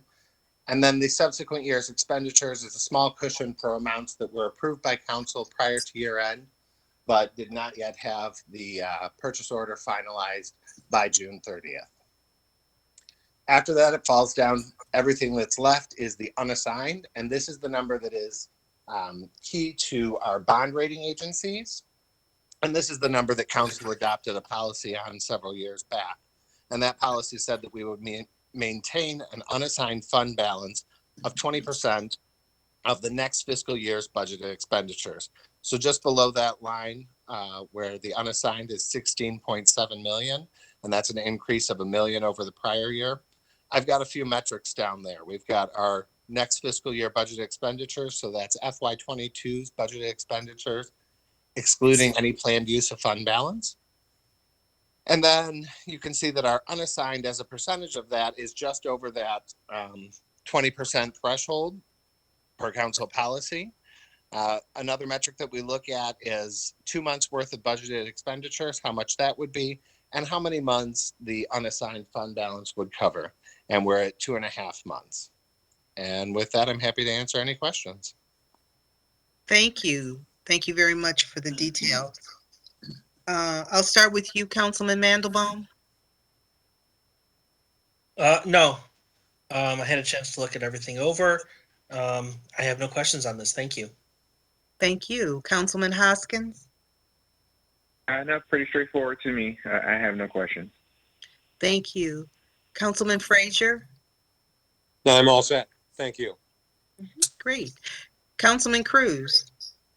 Yes. Hey, Austin, just real quick. I always like to just kind of get an idea of this number. How much of our overall budget is already kind of established in terms of like personnel benefits and so on and so forth, and then how much does that leave us to work with afterwards? Councilman Cruz, thank you for the question. I believe what you're getting at is really the how much wiggle room do we have versus what's kind of already built in and fixed for any agreements that we have or any structural assignments that we have. And that amount varies from year to year and of course department to department. But typically it's, anywhere from 10 to 20% that we have some sort of discretion or flexibility with. Okay. So we're kind of like 80-20, 85-15, something like that. Yes, sir. Yeah, in that area. Okay. But we don't have an established rule on that, do we? No, sir, we do not. That's the other point I want to get to. All right, I'd like to talk to you about that at some point down the line. Of course. All right, thank you. Thank you. Councilman Brightwell? I have no questions. This is an excellent report, and we'll be. Matter of fact, I'm part of my project and objective while I'm on council is to try to get us a AAA rate bond rating. And these numbers that are here contribute to that. That's a plus on our side. There's a lot of pluses that go into of AAA bond rating, and this is one of them. So I want to thank Austin for being able to put together such a visual performance of the city of Southfield financially. Thanks, and thank you. Thank you. Councilwoman Banks? I have no questions. Thank you, Austin, for the presentation. Thank you. Mayor, any questions or comments? No, reviewed this. It's all good. Thank you. And our city administrator? Yes, Madam President. I just would like to ask Austin, this does not include any of the American Recovery Funds, correct? The 9.7 or the 50% we've received? Correct. That is not included here. So I wanted to point that out to council, and I think it's really important. There's a lot of money flowing through, some of it with COVID, some of it, the $9 million plus, where budget revenues beat budget. We need to just recognize there are certain anomalies happening primarily because of this pandemic, and that these will not always be reoccurring sources. And the excellent work that Austin Michaels does for us and his team and the finance committee keeps that stewardship very tight.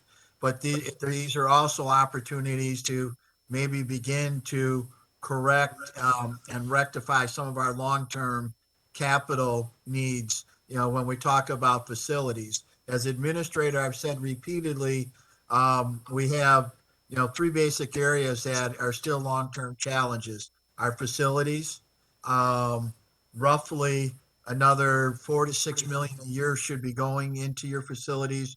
Streets and roads still have large capital needs, and our pension and retiree healthcare obligations. So I just kind of bring that in.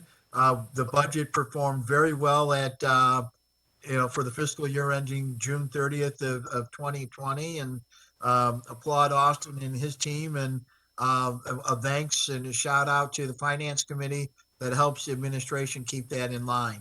Thank you. Thank you. Thank you very much. All right, hearing no other questions, this will be moved to our consent agenda for next week. So thank you very much, Austin. Thank you. Mhm. Our next item is receipt of proposals for event rental supplies and labor services.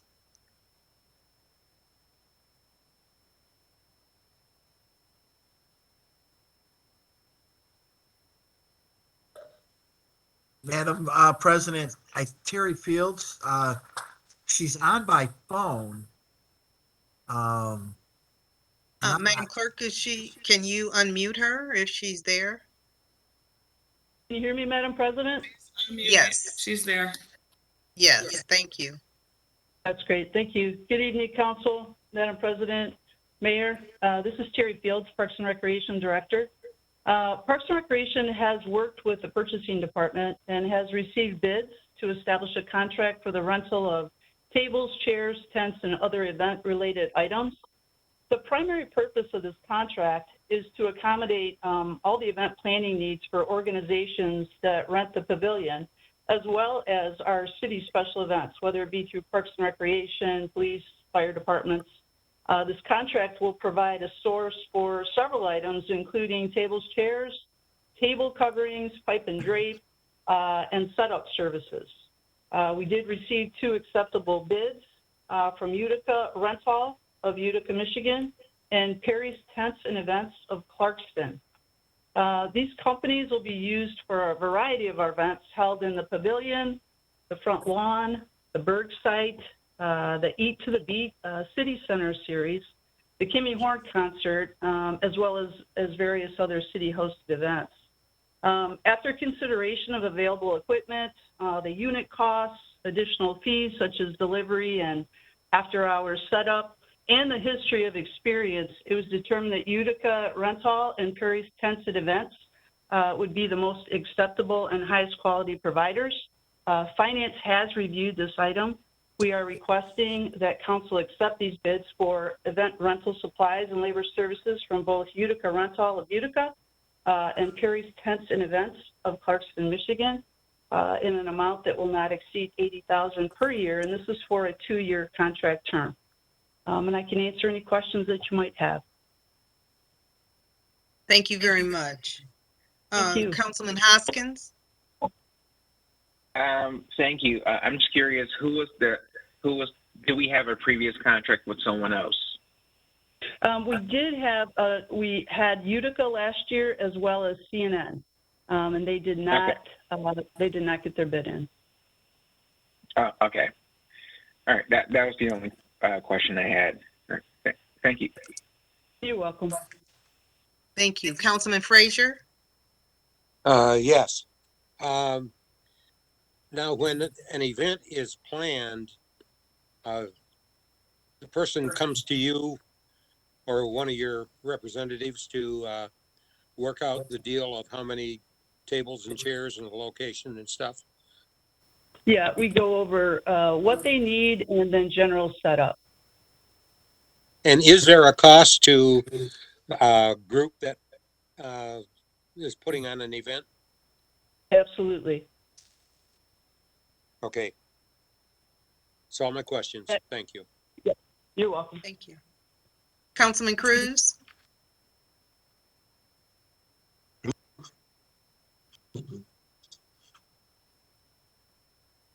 Sorry about that. I'm trying to hear. No, I didn't have any questions. Thank you. Okay. Thank you. Councilman Brightwell? No questions. Thank you. Councilwoman Banks? Thank you. What happened to all the tables and chairs that we used to have? We still have some tables and chairs, Councilwoman Banks. We do use those for a lot of our outdoor events. We have other folks in other departments who use them. We'll set up outside in front. So we do have some stock in some tables and chairs. They are older. A lot of the tables are extremely heavy and aren't real attractive, but we still do use them. So we do have some tables and chairs. Okay, thank you. You're welcome.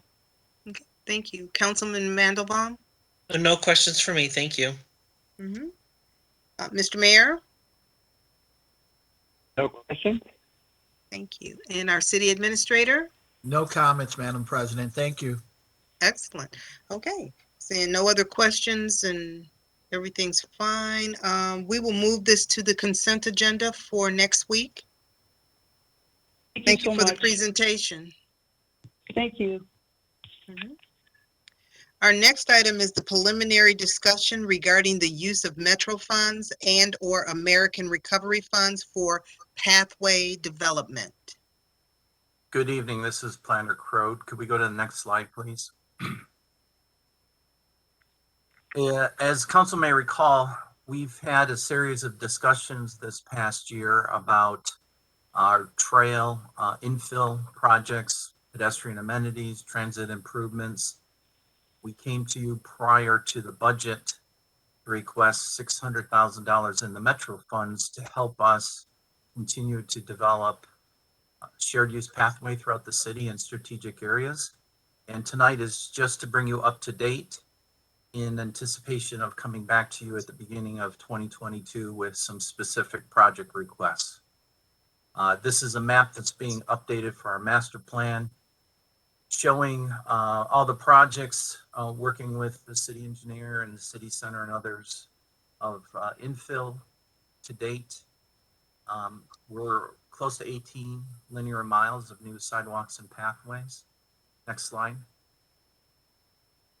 And specifically, I've talked to council about 3 strategic areas that keep coming up in our master plan survey areas, as well as our inventory and infrastructure projects. Project A is the southbound Northwestern Highway. It's the last remaining gap in the city center from Losser to Civic Center. That project was recently put out to bid with the assistance of purchasing, but it's being funded primarily by the Southfield City Center. We anticipate awarding on December 14th. The project came within our budget. We received 8 bids, qualified bidders.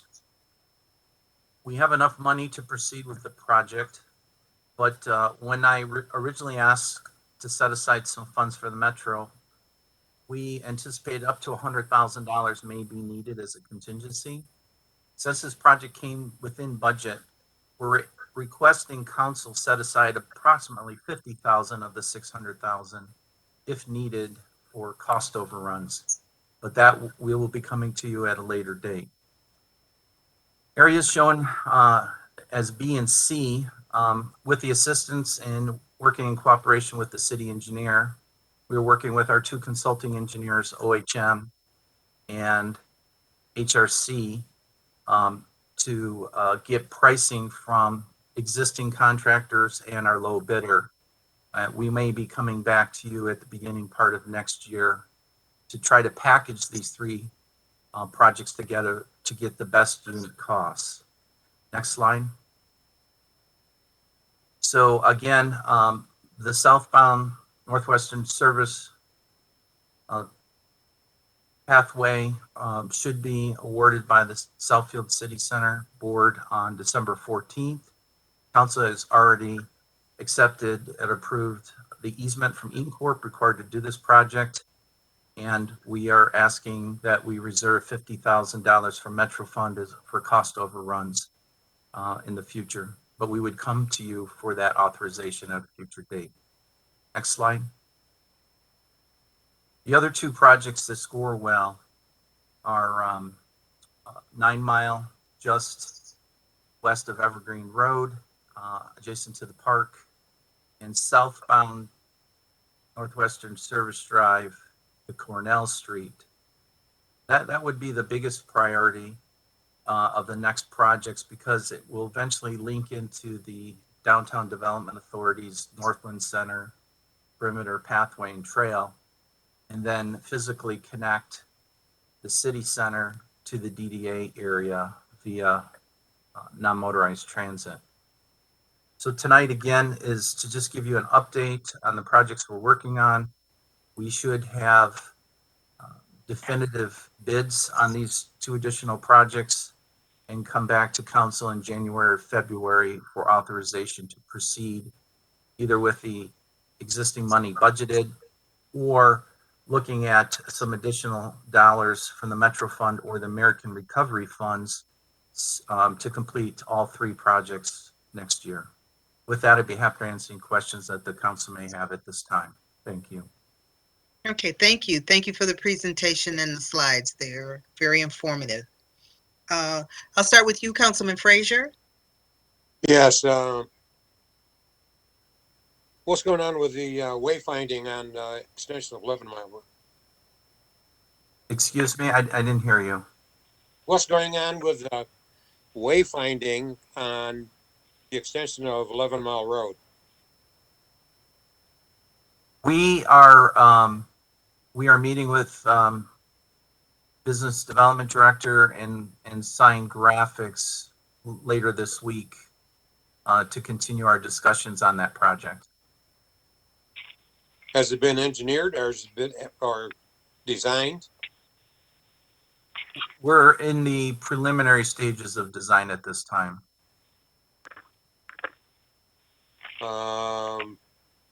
Wouldn't you do the design first before you start printing signs? I don't know. It's your job, but not mine. I only ask the questions. Yeah, we're retaining the sign graphics company to do the design work. That's what we're meeting on. Oh. Prior to Okay. the fabrication, they'll do a design and cost estimate. I'm gonna stay on this one because folks have spent a ton of money upgrading their businesses, and if people are driving down on the Northwestern Highway and they look over and see someplace they'd like to go and don't know how to get there, I don't think we've done our job right. So I'm going to stay on that one until I'm either gone or it gets done right. So that's all questions I have. Thank you so much. Councilman Cruz? Yes, I don't have any other questions at this point. Since this preliminary is coming back at a later date, I may have some then, but right now, this was good information. Thank you, Terry. Okay. Thank you. Councilman Brightwell? I don't have any questions, but is Austin still on? But Terry, do you know how much money we replenish this Metro Fund with every year? I think I know not the number, but I can't recall. I believe we had Mr. Michaels provided that information to us in anticipation of that question. It was in your council packet. However, I'm just looking at the last 10 years, anywhere from low 200,000 to just over 300,000 a year. So at the end of 2021, we had a fund balance of 1.5 million. If we take away the $600,000 that the council budgeted and include an anticipated revenue of 275,000, we'll still have a fund balance of 1.2 million. Okay, yeah, I recall the balance. I was just trying to figure how much we replenish it every year. Okay, excellent. Thank you. Madam President, this is Administrator Zorn. In the document that Austin just presented, restricted for right-of-way, Terry, Mr. Crode is correct. It's the balance at June 30th of 21 is 1,566,351. Your change year over year from June 30th of 2020, you had a net increase of $177,075. And Terry's math is approximate. I looks like he's correct. Thank you for that. Thank you for that information. Any other questions, Mr. Brightwell? No, that was it. Thank you, ma'am. Thank you. Councilwoman Banks? Yes, this is to Mr. Crode. Is the pathway for the very first slide, number A, is that like in front of Hope on the service drive? Yes, through the chair, that area will be, the open ditches will be culverted and the pathway will run through the city's right of way. And then when it reaches southbound at Eaton Corp, we did secure an easement from them to avoid some of the culvert, the open dish work that comes on their property and then comes back onto the right of way. If we could go one slide back, please. You can't see as a close up, but it runs pretty much from the gas station southbound to Civic Center, and then it'll link up with the existing pathway at the corner of Lawrence Tech University. It goes to all the way down to 9 Mile. That will be nice to have that area finished. Yeah, Thank you. And that is the last segment of the 1.75 square mile city center that doesn't have any sidewalk or pathway at all. Okay, thank you. Thank you. Councilman Mandelbaum? No questions. I think this is a great idea to try to finish some of these sidewalks and connections around the city center, even over around some of the parks. So I think it's as we become a more walking and bike riding society, I think this is definitely in the right direction. that we should be moving to. So I have no further questions. Thank you. And if Thank you. if we could go to the next slide that shows B and C.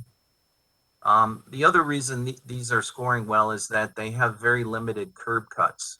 So pedestrians will have mostly uninterrupted access to the pathway without worrying about driveways.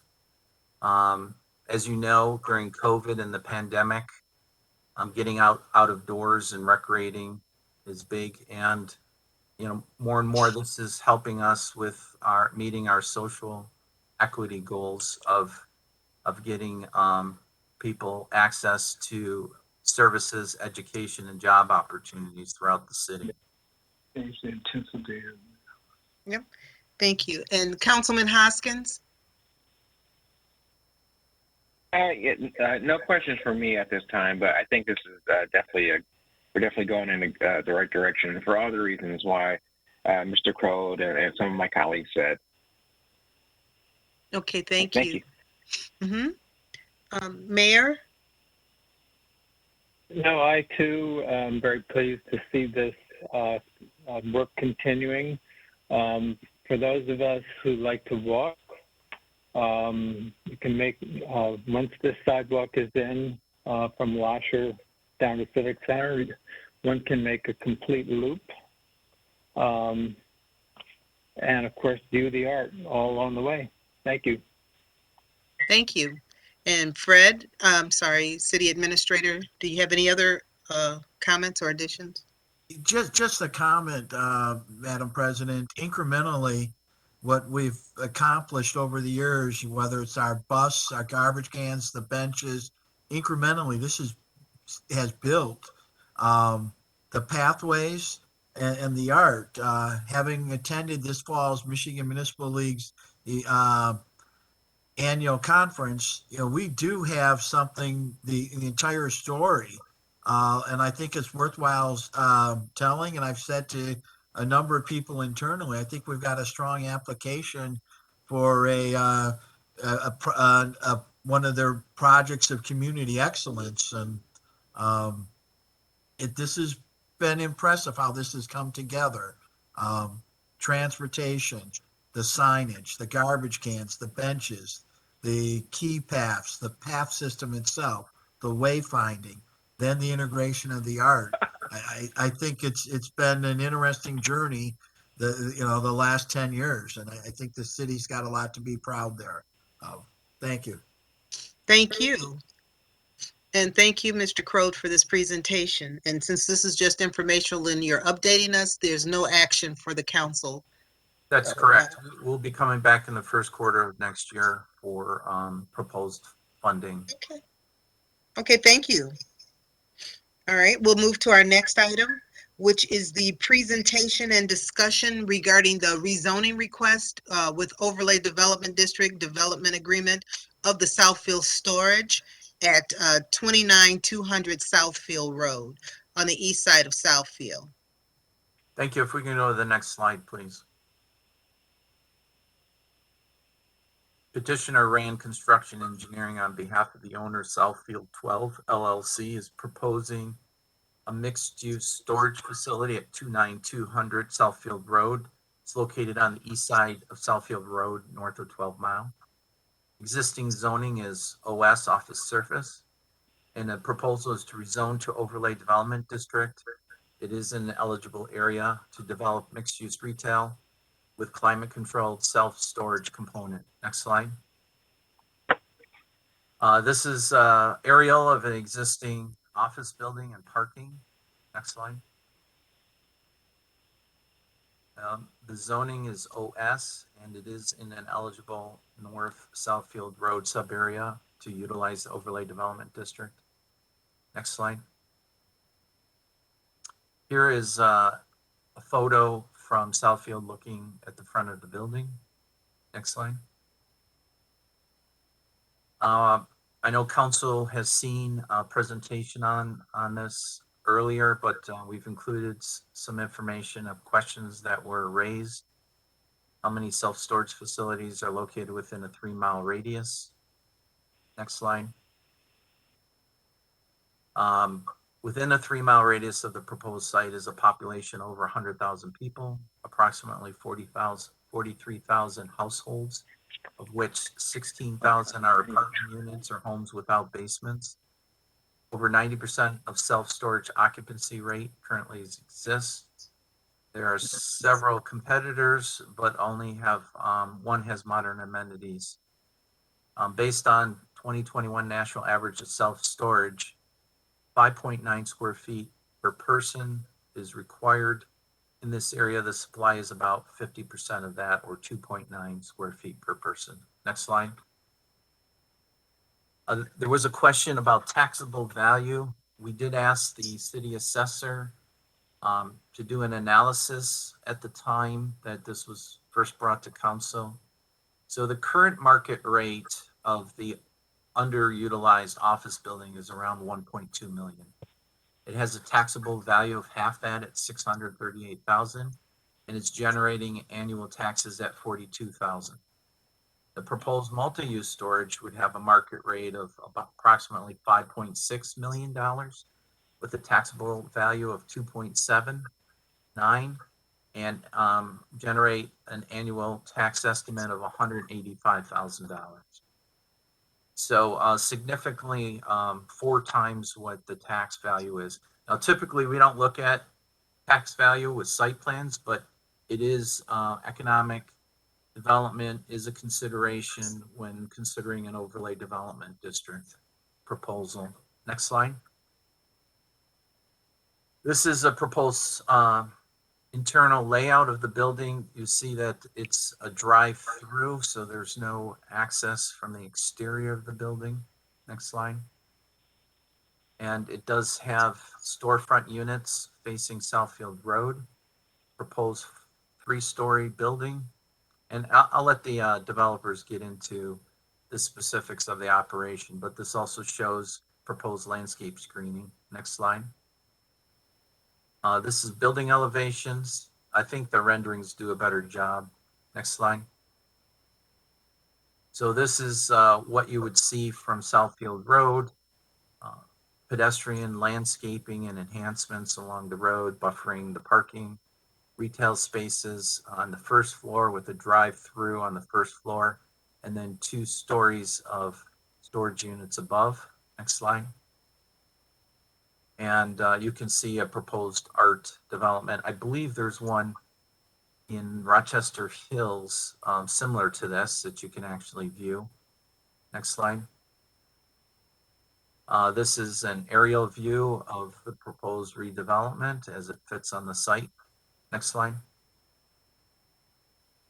And with that, through the chair, I'd like to turn it over to Andy Klein and his group to give a brief introduction, and then between them and myself, we'll try to answer any questions that the council may have.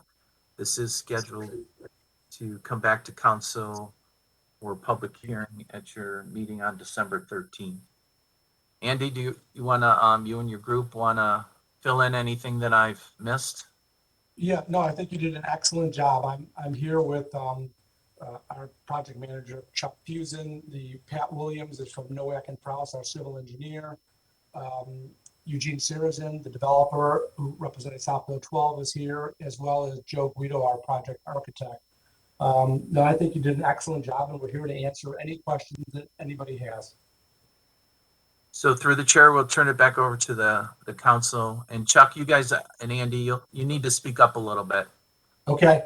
Thank you. Thank you very much. And I'll start with you, Councilman Cruz. No, I don't have any problems with it.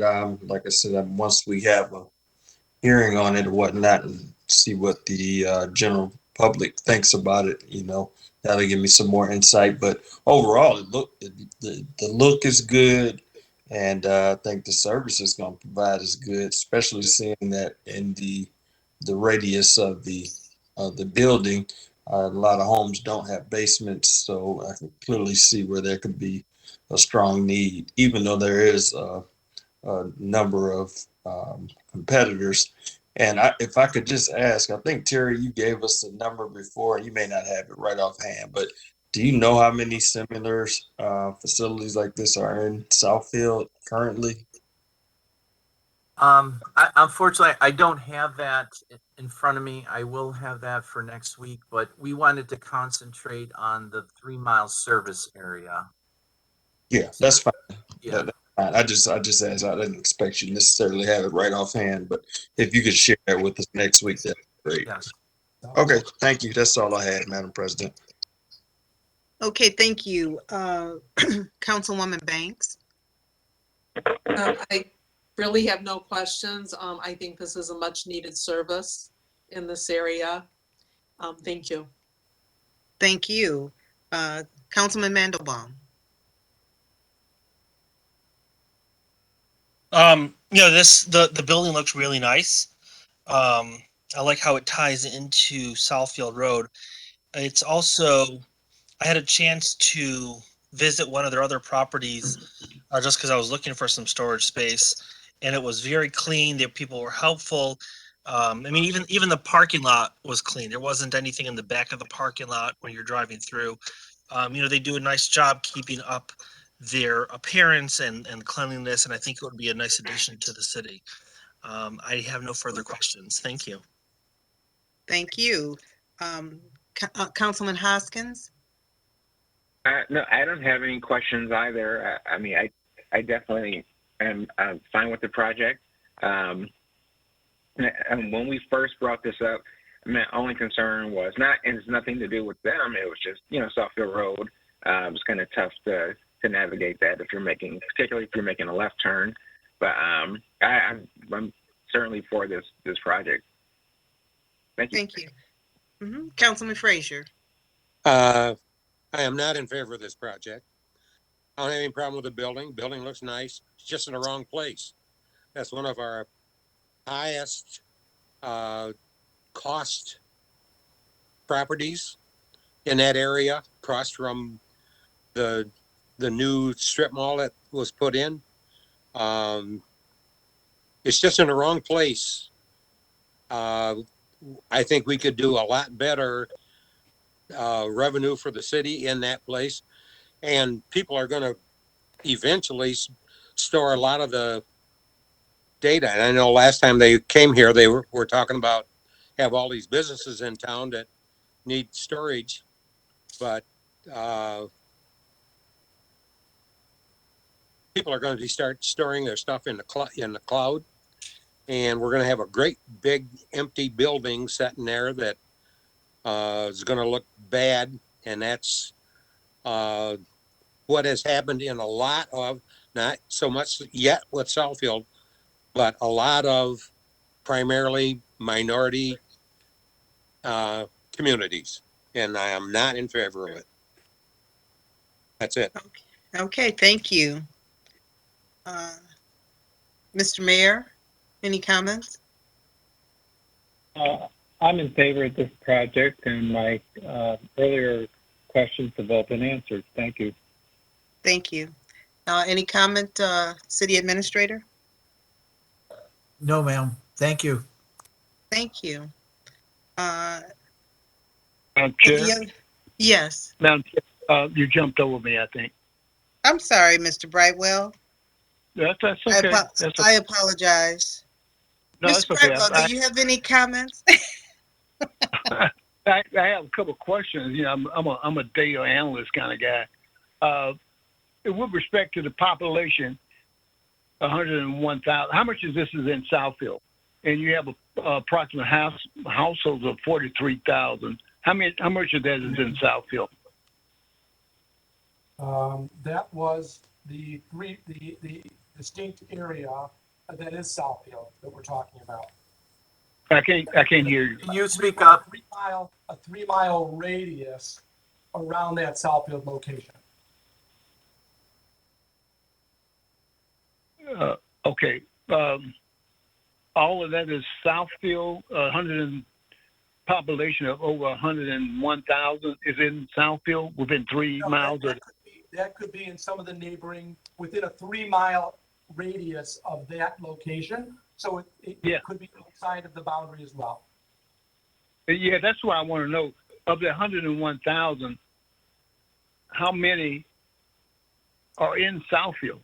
I'm just trying to get the Southfield portion of these numbers you're Right. giving us. Well, to be Mr. honest with you, Mr. Brightwell and to Chuck, you guys can get that information to us prior to the public hearing next week, okay? okay. Yep. Okay, well, I have another question. When it says, I'm trying to understand this number. You have a national average of 5.9 square feet per person. And in Southfield is at 2.9 per square feet. Is that what you're telling us, that we, on a national average, every person in America has 5.9 square feet available to them for storage? Yes, and that we are only 2.9 square feet per person within this 3 mile area location. So it's based on our market research and the software that we have.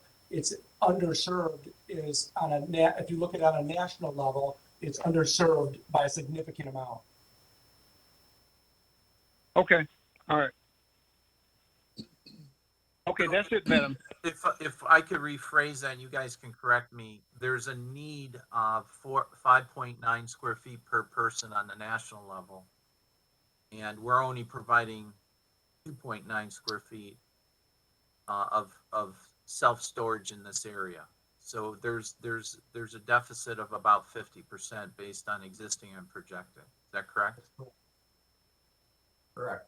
And I also understand that it's about 50% residential and then 50% business, whereas a lot of these e-commerce businesses that are shipping or startup businesses, they're either working from their home or a small retail space, need this additional storage for their inventory to ship.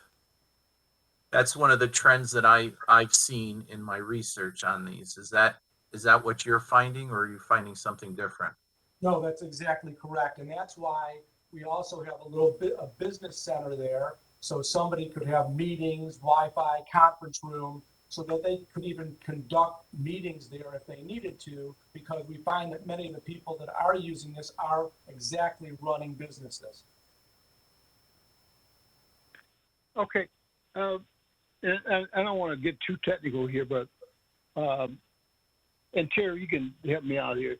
So you're saying that given our demographics, given the demographics of Southfield, you think there's a demand for that additional storage based on our demographics? I'm going to push it out a little further. How I'm thinking is here. If we go to Bloomfield, there will be additional demand there based on that demographic for that more additional space. So is that transferable? That number transferable all over America?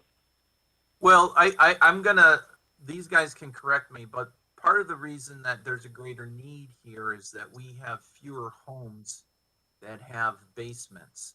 So the size of the homes and the limit of storage. I know personally, you come to my house, it's a ranch, barely can get one car in the garage because I have a car and a half of storage in my garage because I have no basement. And so I think that is part of what's playing.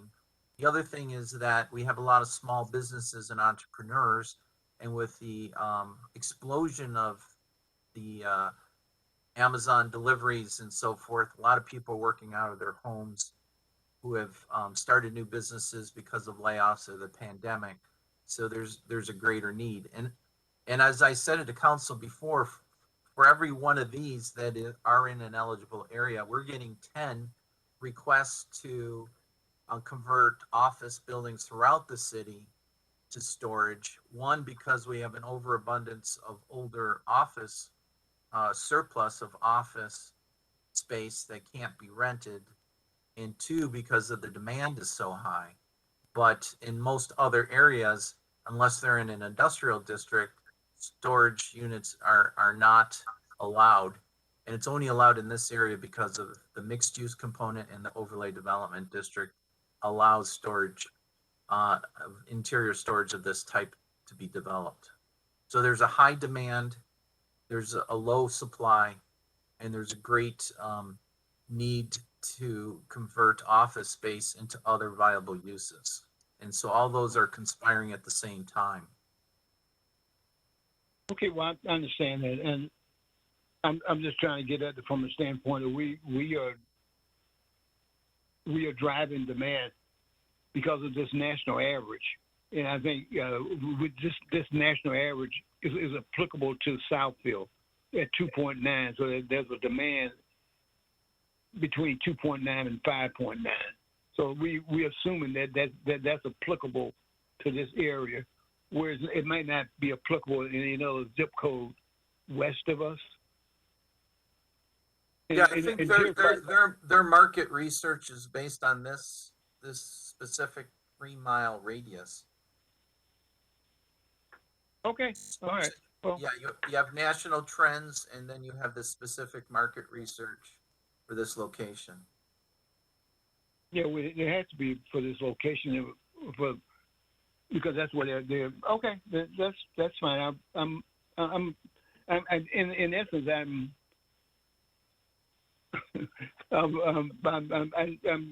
I'm halfway there. I appreciate it. Thank you, sir. If I could, through the chair, gentlemen, how long has this office building been underperforming? Or I know it's not completely vacant, but it's mostly vacant, correct? Building's almost 60 years old, and it only has 10 to 15% of vacancy right now. It's just a functionally obsolete building that it's just seen better days. So that's why they want to redevelop this. It's a 2-story building without an elevator. Right. No elevator. It's just an old building. And Andy, to correct you, it's only 10 to 15% occupied right now. Yes. Thank you. Thank you. Terry, Planner Crode, this is just for discussion. We're not making. That's correct. This is discussion prior to your public hearing next week. Okay, so we are going to have a public hearing next week. It's been scheduled for that, yes. Okay. Any other questions or concerns from anyone on here tonight? All right, hearing none, Terry, we will see them next week for the public hearing. That's correct. Thank you very much. Thank you. Can you go to the next slide, please? Our final planning item tonight is the discussion on authorization to submit an application for grant funding through the Keep Michigan Beautiful Foundation. Next slide. So one of the art projects through the Southfield Public Arts and Friends of Public Art is a 14-foot obelisk by Dr. Hubert Massey. It's proposed on the 11-mile and a service drive located east of Losser. Next slide. This is a rendering of the proposed obelisk, which has been funded, but we are requesting some additional funds for landscaping at the base. Next slide. This is a schematic of landscaping at the base of the obelisk. Next slide. All right, can we go back one slide? So the one to slide 34, please. So the Keep Michigan Beautiful is a grant award with a maximum of $750. We have been successful in years past working with the Historic Society or other receiving these nominal grants. There is no matching funds required. I believe the estimate for all landscaping is just over $1,000. So this would fund at least 3/4 of the proposed budget for landscaping. And in keeping with council's policy, we're requesting authorization to apply for the grant. This will be put on your consent agenda next week. and the grant is due in January. So with that, I'd be happy to answer any questions that the council may have. Okay, thank you. Thank you for this presentation. And I'll start with you, Mr. Mandelbaum. No, I think this will, anytime we can try and get some free money to help with other projects that are already paid for, I think is a great idea. And we all know that adding art into the city has been one of the priorities we've been working on as part of our placemaking. And if we can get help with the landscaping, let's go for it. Great, thank you. Councilman Hoskins?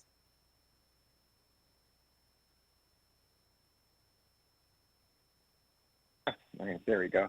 I'm in agreement with Councilman Mandelbaum. I mean, you know, I enjoy getting free money to do things that are going to beautify the city. So I'm in complete support of this.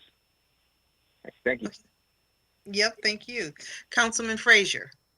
Yes, in our material, it showed that there were several opportunities for, I think, $750 a piece, the grants.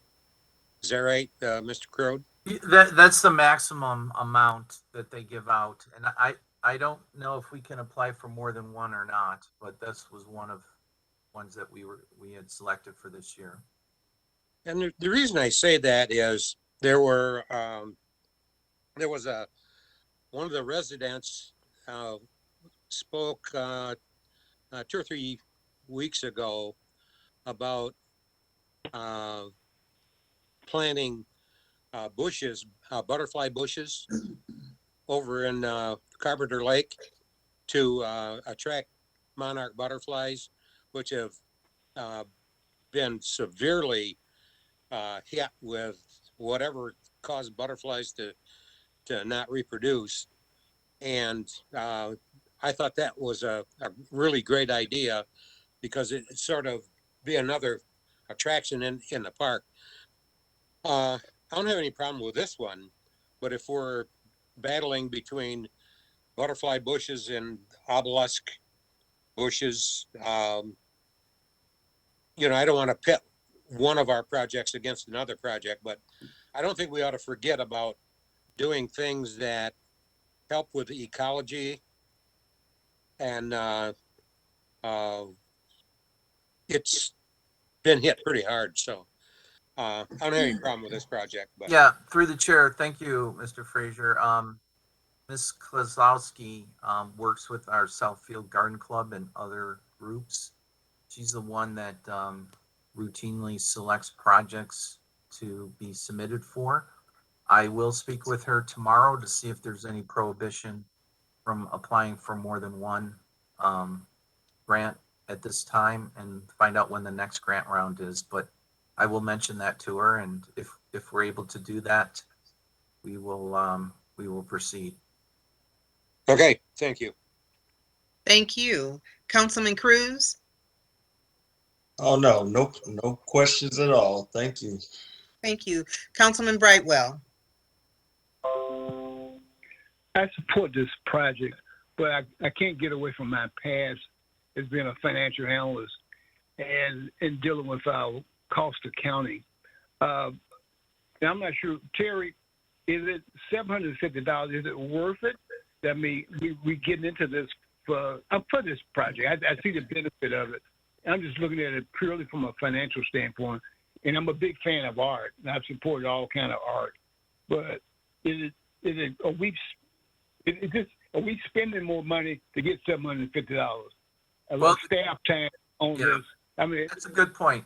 I can tell you that it's a one-page application plus the graphics that we've put together for this presentation. So the good news is it's a very simple application to submit. It's not a lot of time commitment and doesn't require a lot of backup.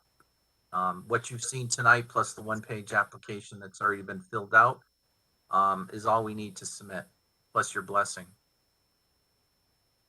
Okay. No, I just know that when you get in the cost accounting, you can,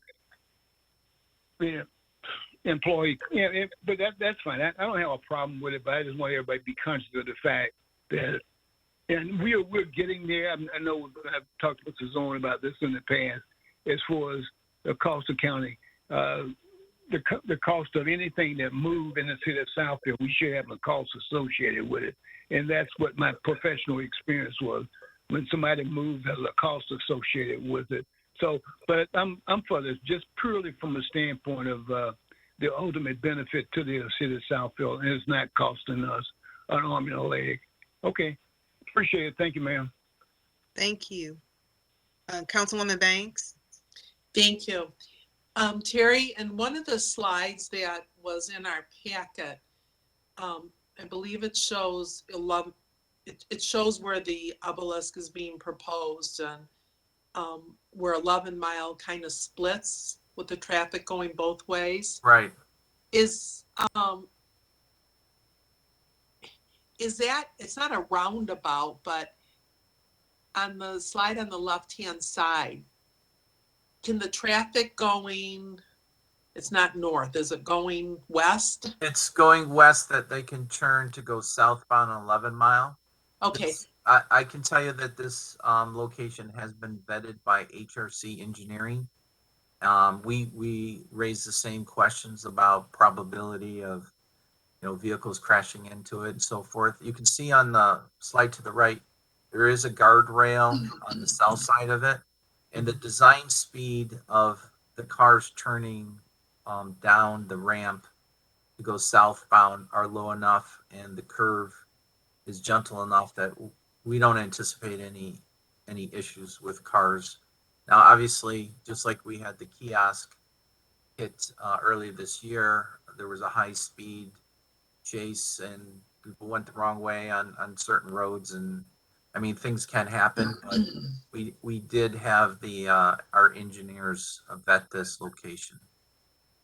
Okay, because it looks like the guardrail is not all the way around it, and I think the obelisk is beautiful, but while you're traveling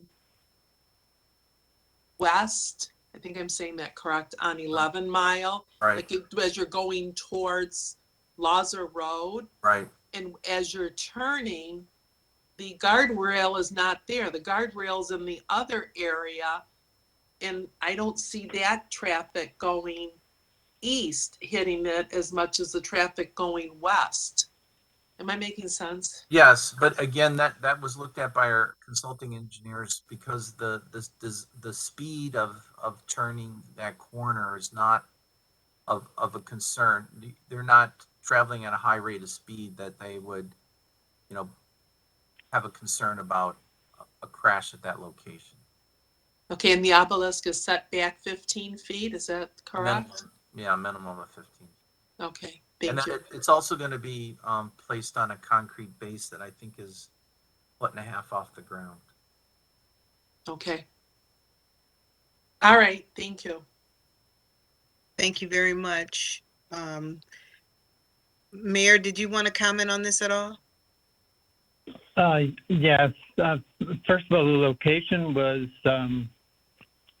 vetted by the Public Art Commission.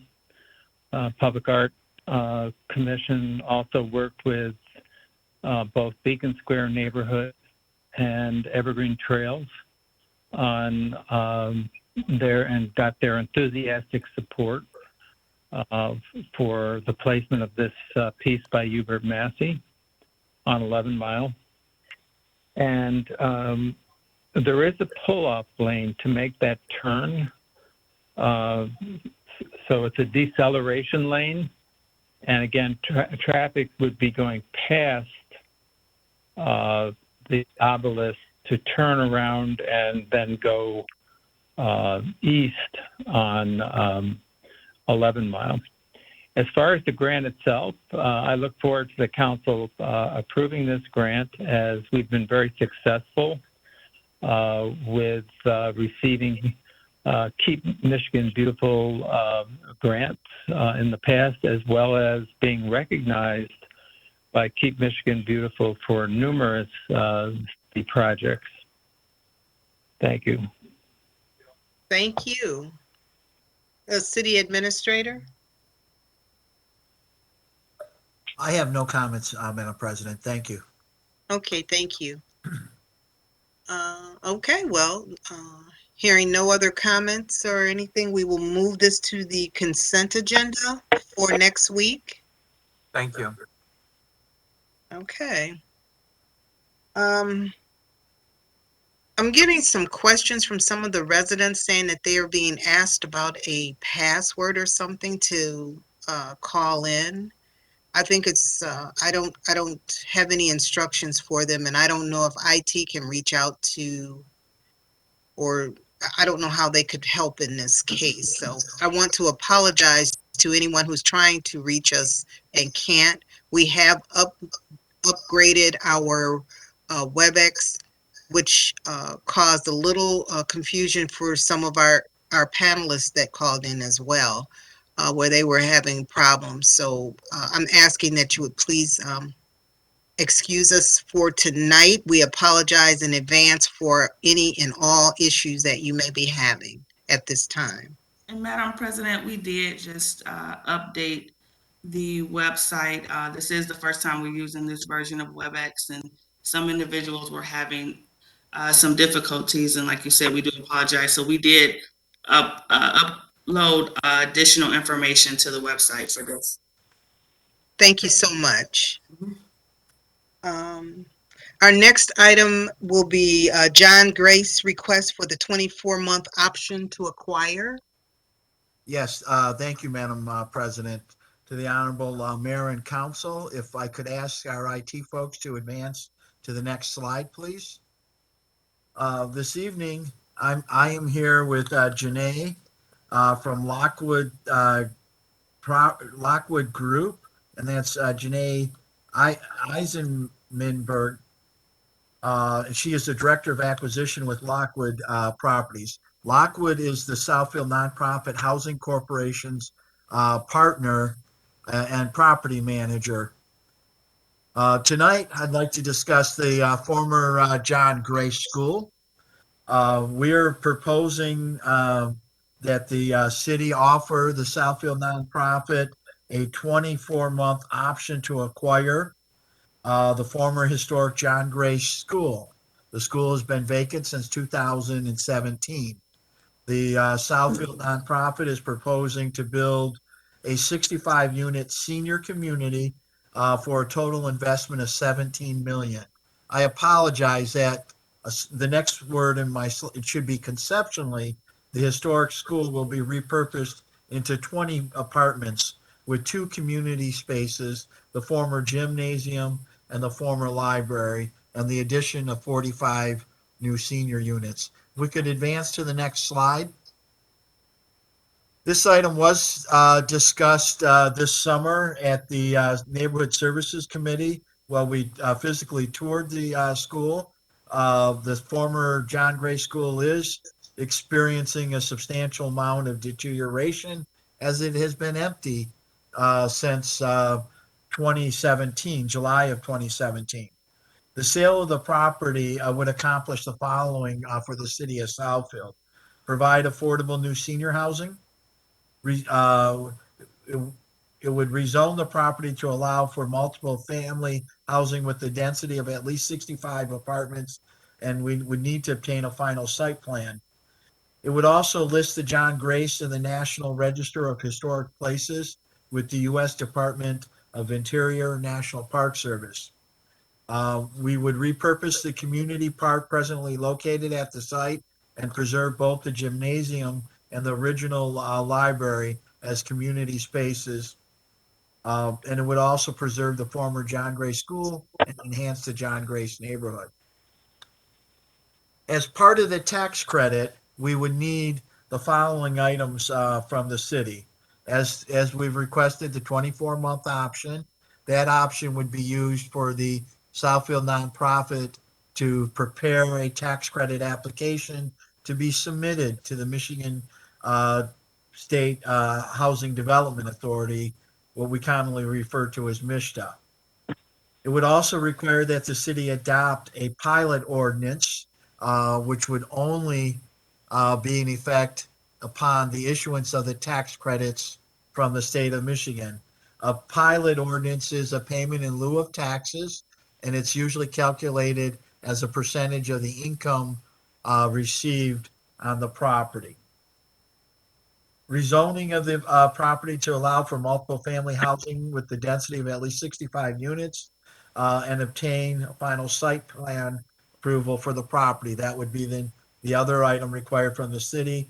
There would be actions required to register the John Grace School in the National Register of Historic Places with the U.S. Department of Interior National Park Service. And then we'd also be asking for approval of a brownfield plan and a grant from the Southfield Brownfield Authority revolving loan program to cover eligible expenses, lead, asbestos, and other potential environmental contaminants. As I pointed out, if we could go to the next slide. This is a photo of the school. And this was discussed at length with the Neighborhood Services Committee. The building as it exists is roughly 25,900 square feet. If we were to do some type of remodeling, a minimum number would be $100 a square foot, or about a $2.6 million investment. The reality is the city has no immediate need for another piece of vacant real estate. Demolition costs would be the other alternative for the city. Between the asbestos, lead, and other environmental contaminants, which have not been fully identified, a subsequent phase 2 would need to be done, as well as additional testing. A school this age probably started out with originally a coal heating system, then went to fuel oil, then over to natural gas. Prior demolitions that I've done on 5 other elementary schools of this age range, those were the experiences I had. Coal, fuel oil, and we did have some environmental remediation activities that had to be dealt with. So that would be a potential cost. So to preserve the property, you would have roughly, a $2.6 to $3 million expenditure for a property we really don't have much need for. And I would have to, as administrator, just caution the city on taking on another expense. As demolition, we're looking at $1 million. At this time, the request is for a 24-month option to allow the nonprofit to undertake the necessary activities. If we could go to the next slide. This is a conceptual site plan. The site is roughly 4.5 acres. About 1.5 acres would be in the park, which is on the southern end of the property. And if we could go to the next slide, this is a conceptual what it would look like. The south side is the expansion of the 40 units, and the north side is the school. The Southfield nonprofit, in developing the conceptual designs, has to date spent about $50,000 in conceptual planning cost. The cost of facilitating the process to prepare and submit a tax credit application is roughly $60,000. With Janae's assistance, I'd like to, and your permission, Madam President, would like to field questions. Absolutely. Thank you. Thank you for the presentation. We'll start with you, Councilwoman Banks. Thank you. As Mr. Zorn stated, the Neighborhood Services Committee, we met at this site and we reviewed it. We walked through it, and the interior of the building is in really rough shape. And I believe it was the consensus of the group to move forward with this proposal. I have nothing further to add. It's only going to complement the area. the existing building is an eyesore, and that's all I have to say. Thank you. Okay, thank you very much. Councilman Brightwell? I have no questions. Thank you. Councilman Cruz? I have no questions. Thank you. Councilman Frazier? Yes,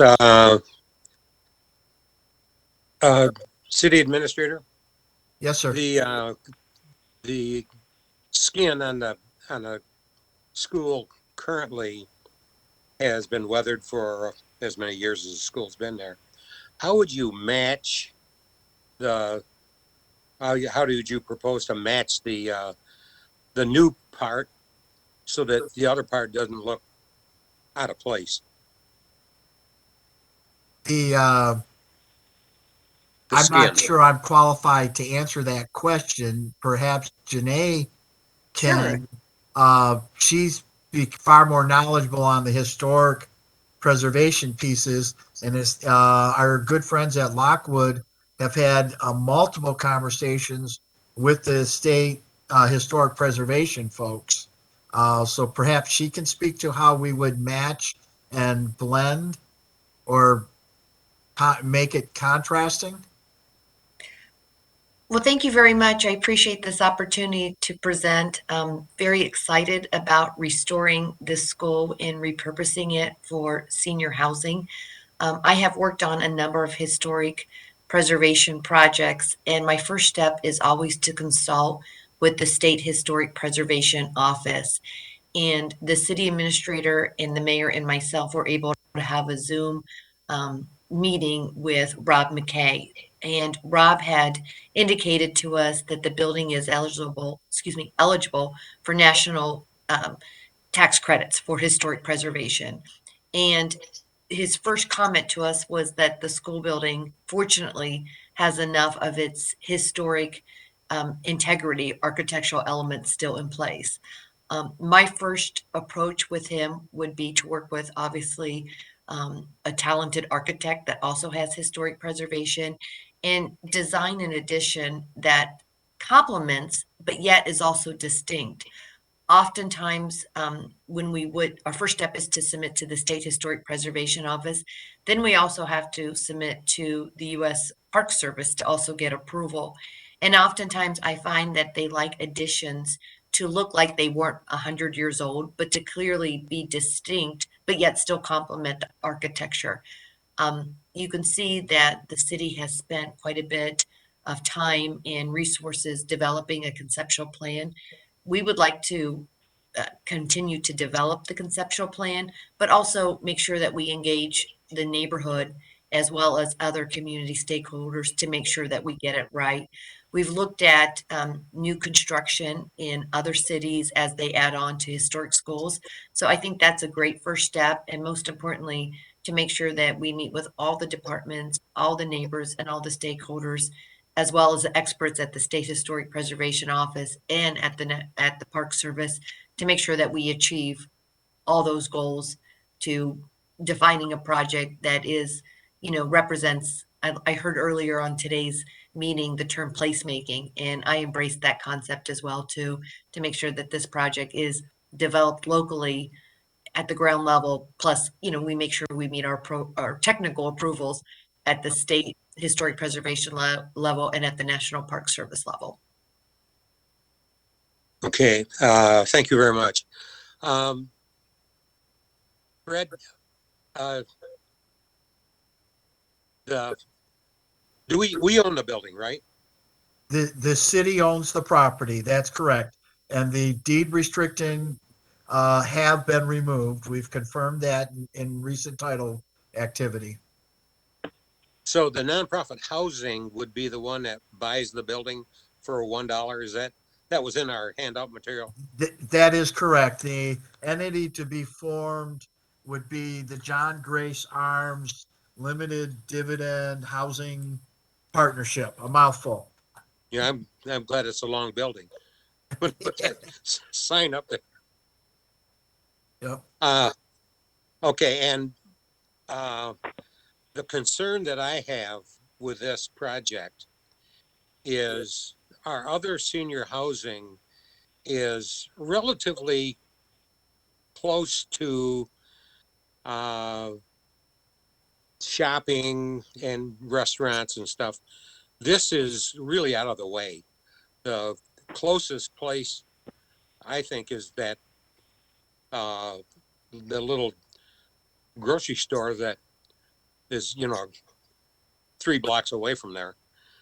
That's the reservation that I have, that it, unless the people are drivers or there's some kind of transportation, that it would be, they're kind of isolated in that area.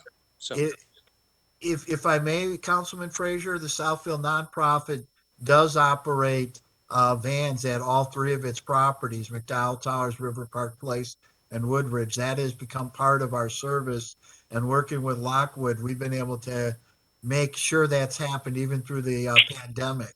Part of the scoring process is to present a very comprehensive items of community support.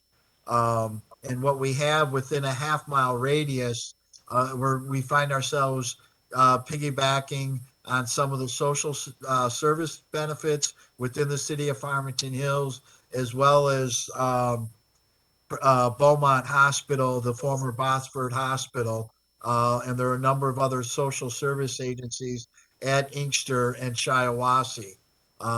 Some consideration will need to be given relative to things to improve the walkability score, and we've been having those conversations as well. But the Southfield nonprofit, I would envision that we would continue to operate with our social work, social programmer, as well as our bus driver and the minibus.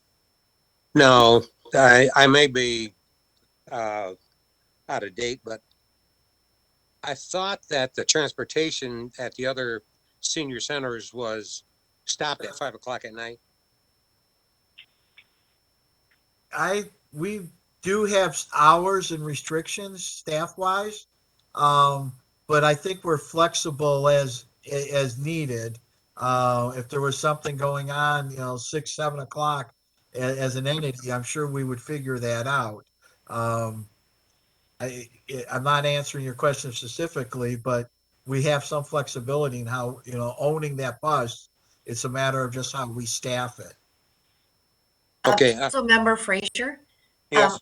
I've developed a project conceptually in an adjacent suburban community. And I was able to work with the Smart Transportation Bus Services, and they do have smaller buses that they do have dial ride. I think that's their name. And there's another service that they also offer, but you already have transit available nearby from Smart, and they will take a smaller bus to a more dense center or, apartment community such as the one we're proposing, and they will provide supplemental services as well. Okay. Yeah, I don't want to think that I'm cynical or anything else, but I like to ask the hard questions up front, sure, so that we don't get surprises later on, that people move in and say, hey, I'm trapped in here. I don't have a car and I can't go to the grocery store because the transportation doesn't work. So that's what I'm asking the questions for. Sure. So, And I wanted to add too that at Woodridge, Focus Hope and Gleaners has it's called My Mobile Grocery. And then Focus Hope also brings monthly food commodities that they deliver to the residents. And Gleaners My Mobile Grocery comes weekly, and they do deliver groceries on site, and they do establish, if you will, a mobile grocery store. I'm not sure what exactly that looks like, but that is currently being offered at Woodridge as well. okay, good. We would expect to get the same support. We also have quite a bit of support from PACE, which is a program of all-inclusive care for the elderly, and that is provided by a wonderful nonprofit that already provides services within Southeast Michigan. We also have support from the Department of Human Services. At Woodridge, a dedicated office is available for a state employee it's a case manager, and they're available as often as needed. I know they show up weekly, sometimes twice a week, and those are for individual consultations with seniors. And it's no fee that is charged for the seniors for that additional state support as well. Okay, great. That's all the questions I have. Thank you. Thank you. Good questions. Councilman Hoskins? Thank you. Yeah, I'm also on the Neighborhood Services Committee, and so I was able to tour the site. And kind of echoing what Councilwoman Banks said, I mean, this is definitely a spot that needs to be developed, and we definitely need more housing for our seniors. So, I mean, I'm definitely in support of this project. That's all I have. Thank you. Councilman Mandelbaum? Yes, I think this is a great idea. This building has been sitting vacant for quite some time, even before the city purchased it. And I think that this will really help reinvigorate the neighborhood. We're going to take this property. I could tell you as the council representative to the Southfield Nonprofit Housing Corporation, the waiting lists for senior complexes or senior apartments, but at River Park Place, McDonald Tower, I mean, there's 6 months to a year waiting list, and that's if people are lucky. So there's definitely a need for more senior buildings and senior housing. So I think that this will definitely be an asset in the community. And just even conceptually, you can see that it just adds a whole new element to the neighborhood. And I think it's going to be great. I am looking forward to this project, hearing more details about it as we move forward. But I'm in support of it. Thank you. Thank you. Mayor, do you have any comment? Yes, I do. As Councilman Mandelbaum said, we do have a waiting list for subsidized senior housing. And so I think this project will help address that need, as well as repurpose a building that does have quite a bit of history. The building is actually, the first section of the building is actually 100 years old, built in 1921. And there is, in historic preservation, it's not just the building, but it's also the place and what transpired over time. And so John Grace neighborhood has a very rich history, beginning with John Grace himself, who donated the land for the school, who was a farmer born in Southfield on Shiawassee Street in 1866, to all of the work that Glenn Levy did when he was the teaching superintendent of John Grace School from 1932 to 1947. So I'm looking forward to moving this project forward if MISTA funding is available. We have reached out to the neighborhood. There is a community meeting scheduled for Wednesday night this week, as well as letters went out, and people can either attend in person or we'll do something virtually. Thank you. Thank you. And where will we be able to get that meeting invite information? Will that be on the website? It's not on the website, but I can make sure it is. It's Wednesday night at 7 o'clock at Beechwoods. Oh, okay. So it's in person, but I mean, if you wanted to do Well, we're still taking RSVPs, so there have been, the other thing that was offered was you could call my office and get the documents and have them sent to you. Okay. So we're still, it's a bit of a rush, quite honestly, because we wanted to do this before we get too close to the holidays. Okay. Okay. Well, thank you for reaching out to the neighbors and listening to their concerns and comments regarding this project. It's very important that we hear from them. City Administrator, did you want to add anything else? You know, if I may, with this, we will prepare a 24-month option to be presented to the city attorney and place it on next Monday's agenda with the resolution pretty darn near close to what I wrote in my communication. Exciting opportunity to save an old school and show what can be done with some of these properties versus having them end in the landfill. So thank you very much. Thank you. So will that be on our consent agenda or will it be on for more discussion? I'd like to place it on the consent agenda if there's a consensus. Okay. Okay. Okay. That okay. Yes, that'll be fine. Madam President, Yes. I have one other question.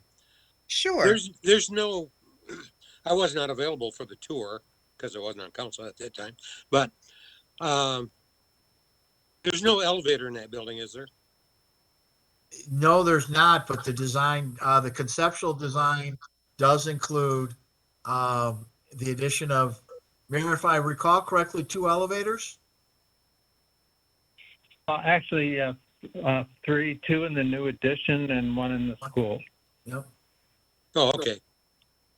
Okay. Thank you. Excellent. Okay. Thank you very much. Any other questions or any other questions before we move to the next item? Anyone? Okay, hearing none, we will move to our next item, and this will be on our consent agenda next week. Thank you. Thank you. Our next item is the discussion for resuming in-person city council meetings. Yeah, if I may, Madam President, this is Administrator Zorn. Yes, please.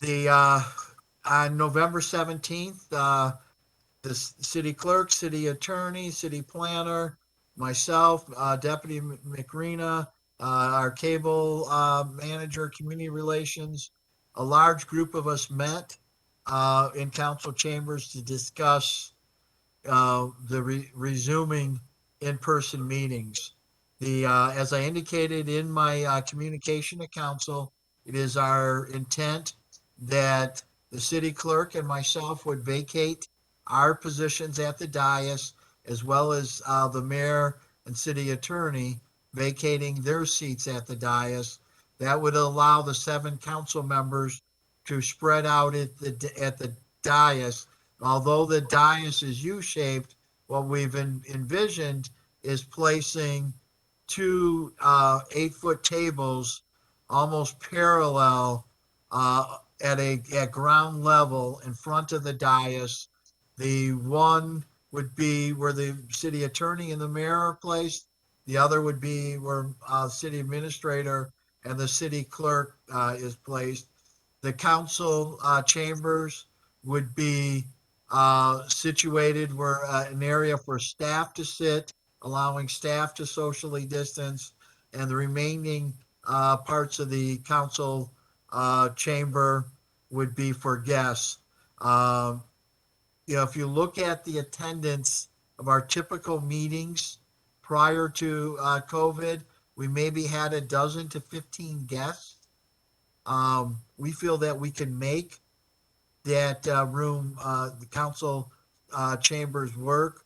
we'll still be able to have all of our cable equipment for televising the meetings. And in addition to discussing council meetings, we reviewed how we were going to conduct the other 25 plus boards and commissions.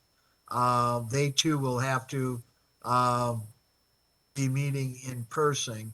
And that is from the group, our plan is those groups, in particular, the planning and the ZBA will continue to use council chambers. We will be doing some unique setups with some partitions within the pavilion. Those are meetings that will not be, need to be televised.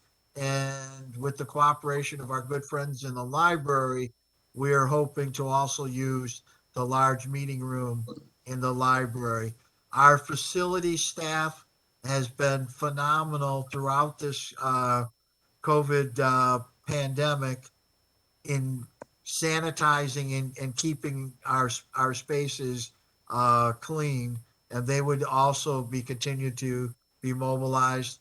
I have spoke to the police chief about police presence. We'll be reviewing that, how police presence will be in the chamber and how we will make that component work.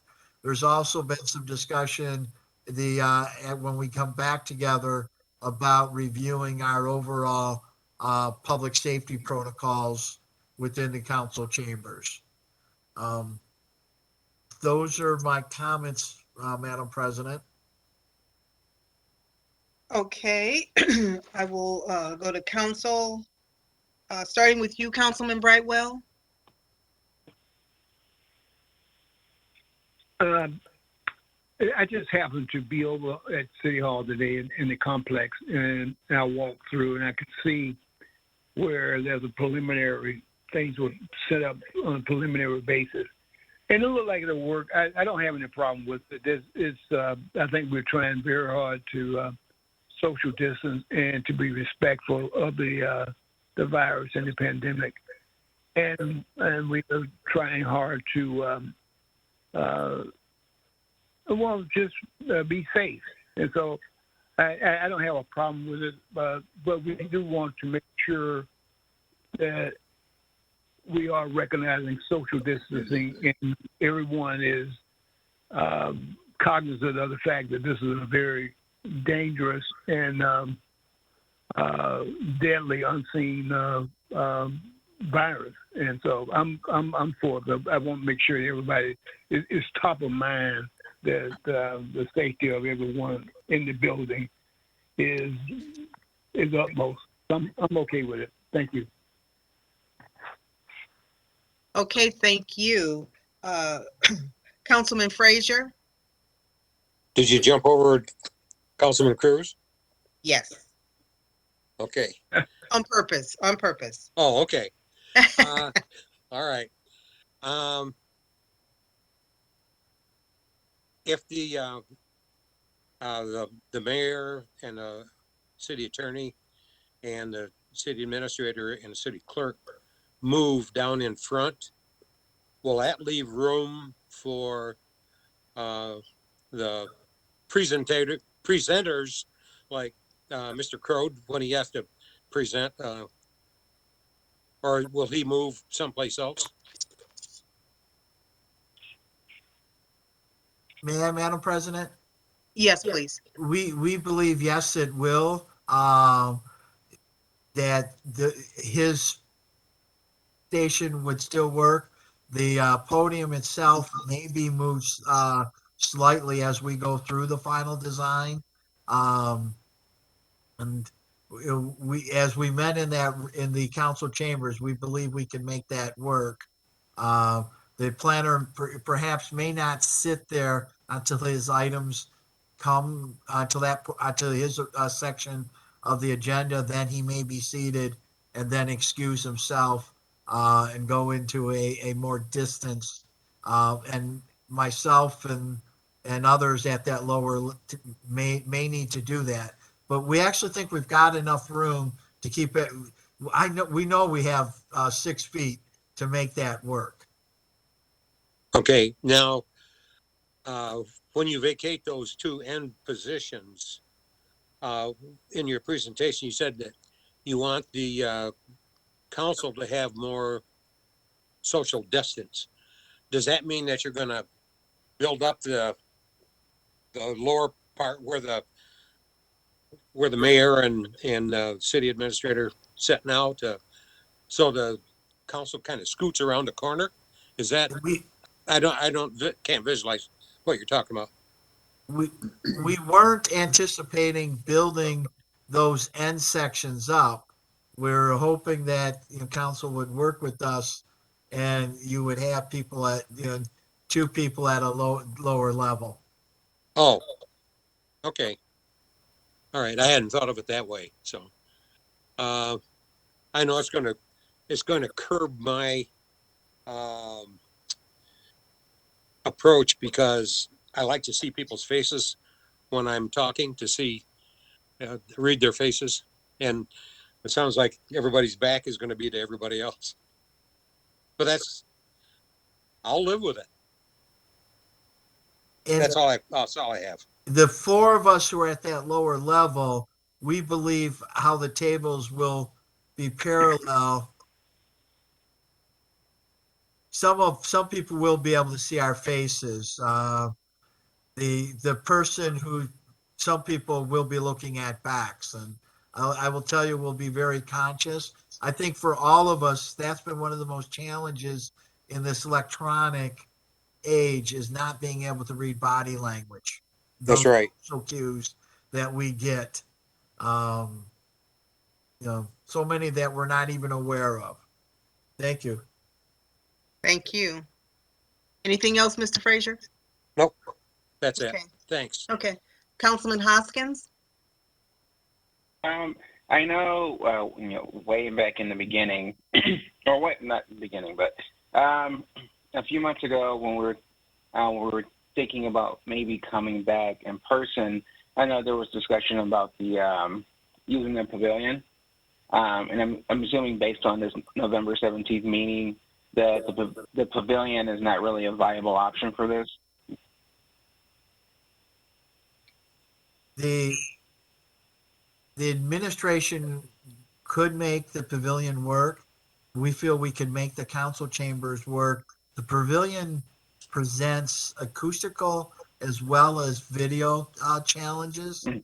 And just to be clear, the administration will, whatever directive council has, we will make work. However, we feel that we can make council chambers work with some modifications that, as we've discussed. I'm not sure if we are, if this is still a discussion, and obviously, when I first got on council, we of course talked about making changes to the council chamber, and also looked at, City Hall as a whole, what to do with that. And I'm not sure if that's going to be a discussion later. I just think about, as we're coming back, it's just as we're about to come back to use the chamber, and I know that we still want to make some modifications to it, and I'm not sure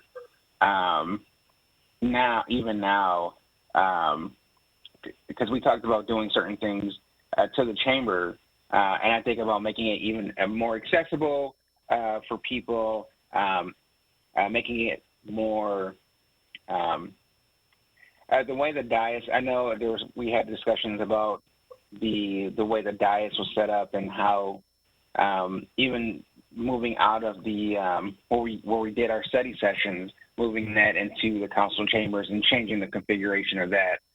I'm not sure. Are we still working on that? Are we still doing anything moving in that direction? The answer is yes, we are moving in that direction. Remind council that prior to the start of the pandemic, in that March, we had just received the final facility evaluation from OHM. And that was to be a very large topic at the retreat that never happened. At this point, my thought process would be is that we probably have a meeting where, 1, 2 meetings where we recap that presentation and begin to move towards some type of action plan. The decision tree will need to include evaluations such as, do we go a traditional route with an architect? Do we consider design build? Do we look at P3 options? There are a number of things that need to be set. Council has been very proactive. Just the fund balance allocations that you will approve, you have now built $16.5 million to help get you towards that goal. I'll remind you, I don't have the full OHM proposal in front of me. The total value of all of your assets is 160 million. Most of those assets are fully depreciated. If you use a 40-year depreciation schedule, you would, about $4 million a year. So you've got some resources to start. Again, the first decision will need to be made as far as I really think is we need to finalize whether or not we're going to stay or go on this campus. Every time this topic comes up, I feel there's a paralyzing element that comes in is that we've not finalized that. Again, that was something the administration was hoping to deal with at a retreat. I think we were originally supposed to do that the week after everything shut down. So I think you're going to have a lot of discussion about this. And then how do we do it? Do we take that traditional route? Are we willing to look at a design build concept? Are we willing to do a P3 or some type of other public-private partnership? There are options. Hope that answered your question, Councilman. I apologize for the longer. No, you got it. No, you answered the question. I have another question just about the Open Meetings Act in general after January. Is there any like wiggle room for our boards and commissions for any kind of virtual for them? I'm not sure. I'm just not familiar with the Open Meetings Act in regards to to our boards and commissions. But is there any way that they could still do some either some virtual things or even hybrid things? If I may, Madam President, this is Dawn, the City Attorney. Yes, please. Good evening, Councilman Hoskins. The board commissions are also subject to the Open Meetings Act like the council. So unfortunately, they will also have to go back to the way it was before, meeting in person. So the only exception, just as we discussed before, is the military exception, and that's for boards and commissions. Every group that falls under the Open Meetings Act that's listed, I don't have it right in front of me, but definitely commissions are subject to the open media strictly, just like the city council. And with the council too, with our subcommittees, there for our subcommittees, there's 3 of us that meet for that. I guess the same question too. How does that fall under the Open Meetings Act? So there was a discussion internally as well as discussion with some other attorneys. They say anytime you discuss anything public that's public business should be subject to the Open Meetings Act. I know there's some differences in opinions, and I think that's something that as an organization we can decide, these subcommittees, should they be subject to the Open Meetings Act? So we say, oh, no, it's not. And then if someone from council was to come to a meeting and now we have a quorum, then we could be in violation. So I think we need to make a final decision. Are we going to say that our subcommittees are subject to the Open Meetings Act because we are discussing public business, public body business? And if we're doing that, one attorney said, well, if you're discussing public business, then it needs to be open to the public, and therefore will be subject to the Open Meetings Act, and therefore everything else that falls with that. Okay. All right. That's all the questions I have for now. Okay, thank you. Councilman Mandelbaum? Yes, thank you. So a lot of my questions have already been asked, but I'm assuming that in January, we're all going to be still required to wear masks at the meetings indoors. Everyone will be required to wear masks. And that, Correct.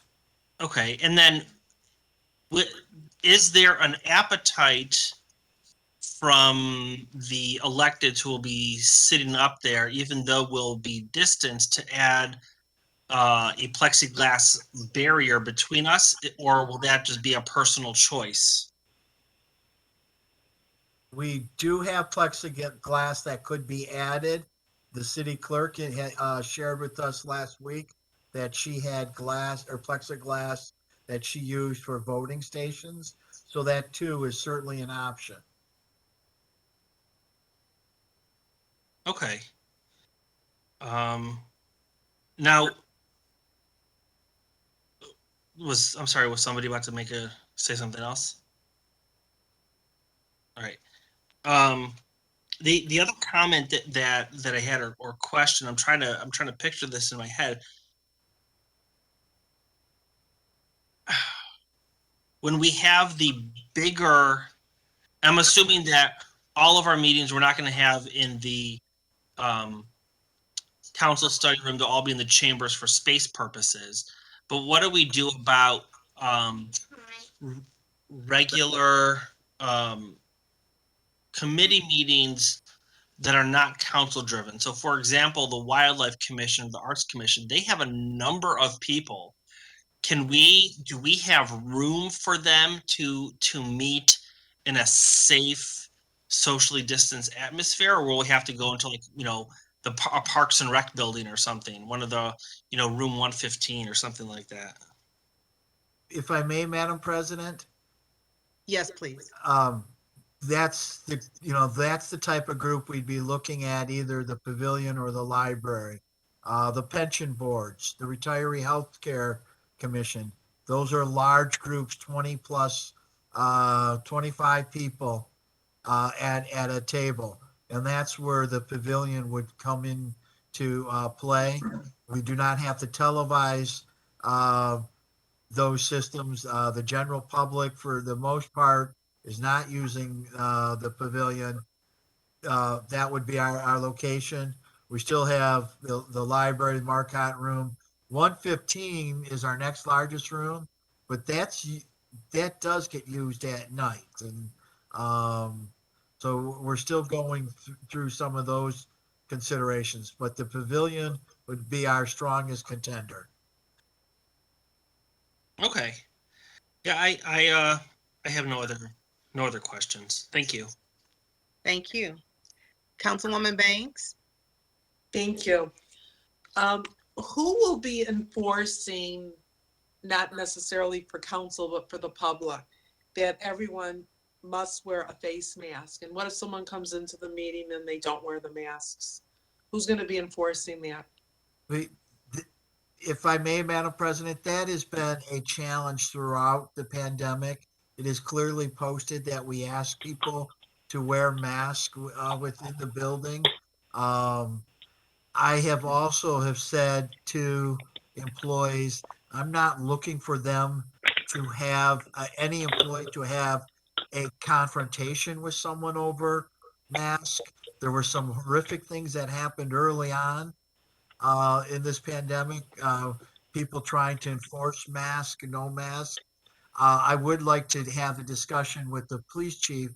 It would, I'd rather have the approach, dear friend, for all of our safety, would you please have a mask? And that, Councilwoman Banks, is an extreme challenge we face. There's some folks that gets just very challenging, and I'd like to probably have a conversation with the police chief and the city attorney. Um, but again, I'm not necessarily, I don't care to have direct physical conflict with someone. Um, I wish more people would just cooperate, and for the most part, I believe that happens here. Okay. And then I agree with Councilman Mandelbaum that maybe we should consider plexiglass just between each other. And if the city clerk already has it, maybe we can just try it and see if it works. Because I'm assuming whatever she has, and if she uses it for the elections, it is portable. Is my assumption correct? Yes, and Councilwoman Banks, it's portable and it would have the ability to be clean in between the meetings. Yes. Well, I think that's an excellent then solution to, you know, anyone being fearful if they're too close to someone next to them. That's going to provide a little more protection. Also, I think we should use the Marcotte room more. I didn't hear you really mention the Marcotte room. That's a very large, long room, and you can put like a big U table there, and maybe even use plexiglass down there. People can come in from the parking garage, walk into that room. I'm not sure if it's being utilized for anything right now. It has been used. I can tell you, we've used it for when we bring all of the attorneys in for all of our risk management. We had a very large group in there, and you're correct. It does hold a large group, and we would work to make that happen. And the underground parking does make that very easy to use. I mean, I would think that would be much easier than, tearing down in the pavilion. I mean, that's just going to be a lot of work, where you could maybe kind of have a temporary situation in the Marcotte room, which then brings up the council subcommittees. Where will they be meeting? Council subcommittees? Correct. If, again, with 3 council members, perhaps the mayor, 3, 4 staff members, that could be anywhere from council study to the pavilion space. I can tell you, I've had meetings in council study with 6, 7, 8 people. Yeah, but is that table even wide enough? You're all going to be awfully close to people. We've been able to make that table work. Last week, the meeting I had, everyone had, we all have our mask on. Some people sit in chairs along the window. We can, make sure we have 6 feet, and depending upon how the individuals space themselves at that table, we can make that work. Okay. And then has anyone talked to surrounding communities? What are they doing with their councils? Are they going back and meeting in their chambers? Other communities? Correct. Most communities are already there. Recent conversation, I know Southline is still not meeting. But Farmington Hills has been meeting for a while. Ferndale, Oak Park. But do they have like plexiglass between them? Are they just back into their chambers, business as normal? I mean, how do they have their room set up? They've been, can I speak, Council President? Yes.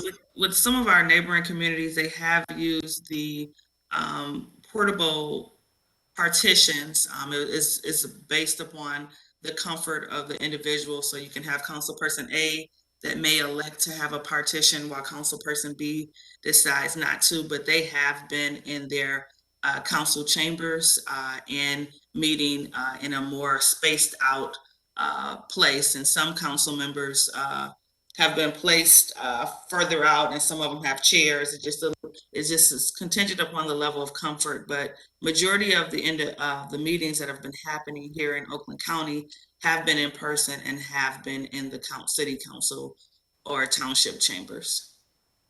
Okay, and then is the plexiglass like a U shape that would be in front of the individual? I mean, I don't even know what they look like. You can get multiple plexiglass, so it's more of a rectangular shape, so you can have two on each side of you. And in addition, if you wanted one in front of you, you can do that as well. Okay. So it just depends on your level of comfort of how much protection you want or desire.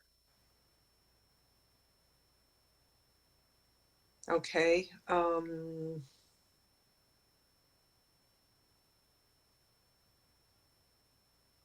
Okay, and there is nothing else that we can do to, like, if the mayor declared the mayor cannot extend his state of emergency for another few months with this new variant that's out there, just to see what's gonna happen?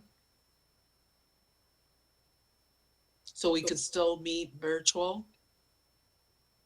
Councilwoman Banks, we have spoke with individuals about that. Currently, right now, we cannot, unless something changes over the next couple of days, which we would make council aware. Currently, based on the state law, we have to meet in person starting January 1.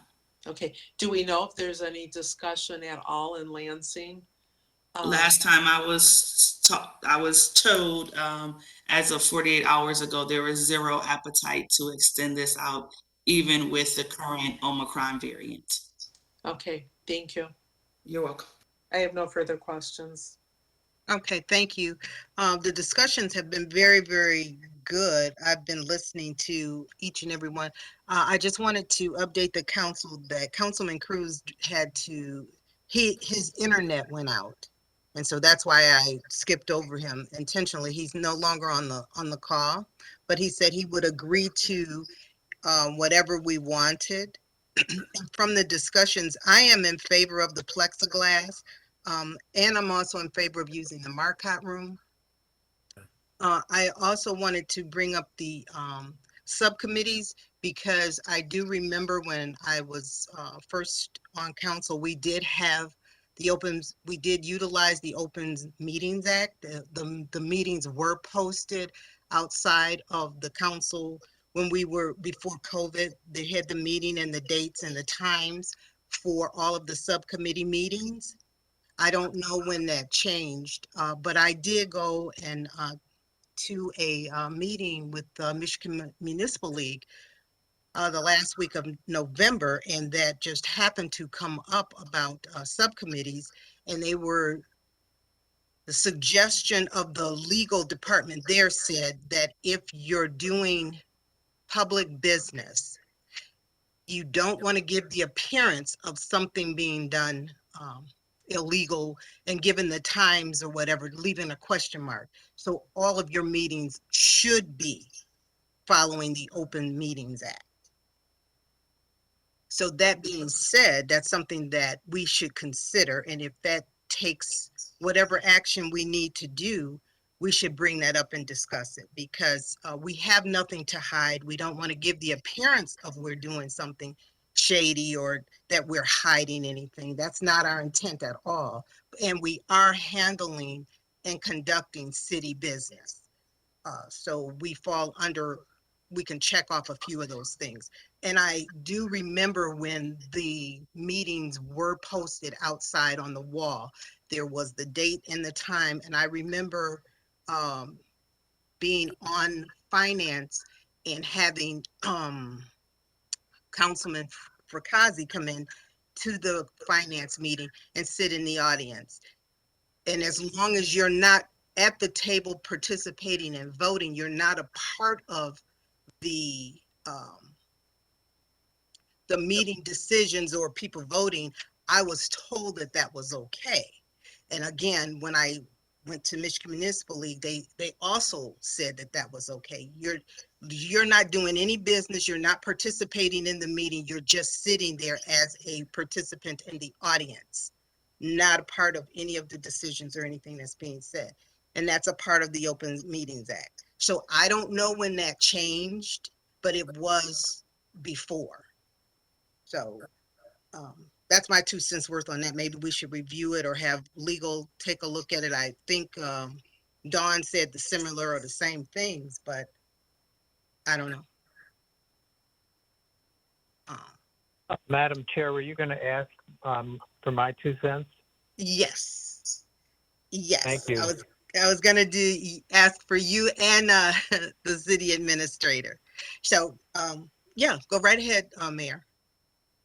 I've been to quite a few church services and in person, and I'm wondering if we're giving consideration to closing every other row in the council chambers, so that the audience members will be socially distanced. The churches have been doing that. So that was my question. Otherwise, whatever the council wants with as far as the setup goes, I'm fine. Madam President, that has been discussed, every other row, and then people, the angle between where you sit in seats. People will be able to sit in pods, for example, a husband and wife come together. They'll be able to sit together, and then that every other row, there'll be some distance. And if our attendance as we had prior to the COVID is consistent, we should be okay. When we'll have issues if we have the mega issue that fills the auditorium. Okay. So council saying that we have to come back in person, and the suggestion from administration and everyone, all of the other departments, from what I understand, is for us to meet in person in council chambers at the dais, but separated in the tables in front for our council meetings. For our council study meetings, we will be in the same area, same setup. In addition, we are asking for the plexiglass to be between us. That's new tonight, is from what I'm hearing. And then all the subcommittees, well, they'll decide based on attendance, I guess, or however, if you're going to use the Marcotte room or the library or wherever you're going to do. Do we need to decide any of those things in advance, or we're just looking at council meetings tonight? If we could take care of council, the administration and the appropriate staff member will address each of the respective committees. Okay. I am expecting challenges.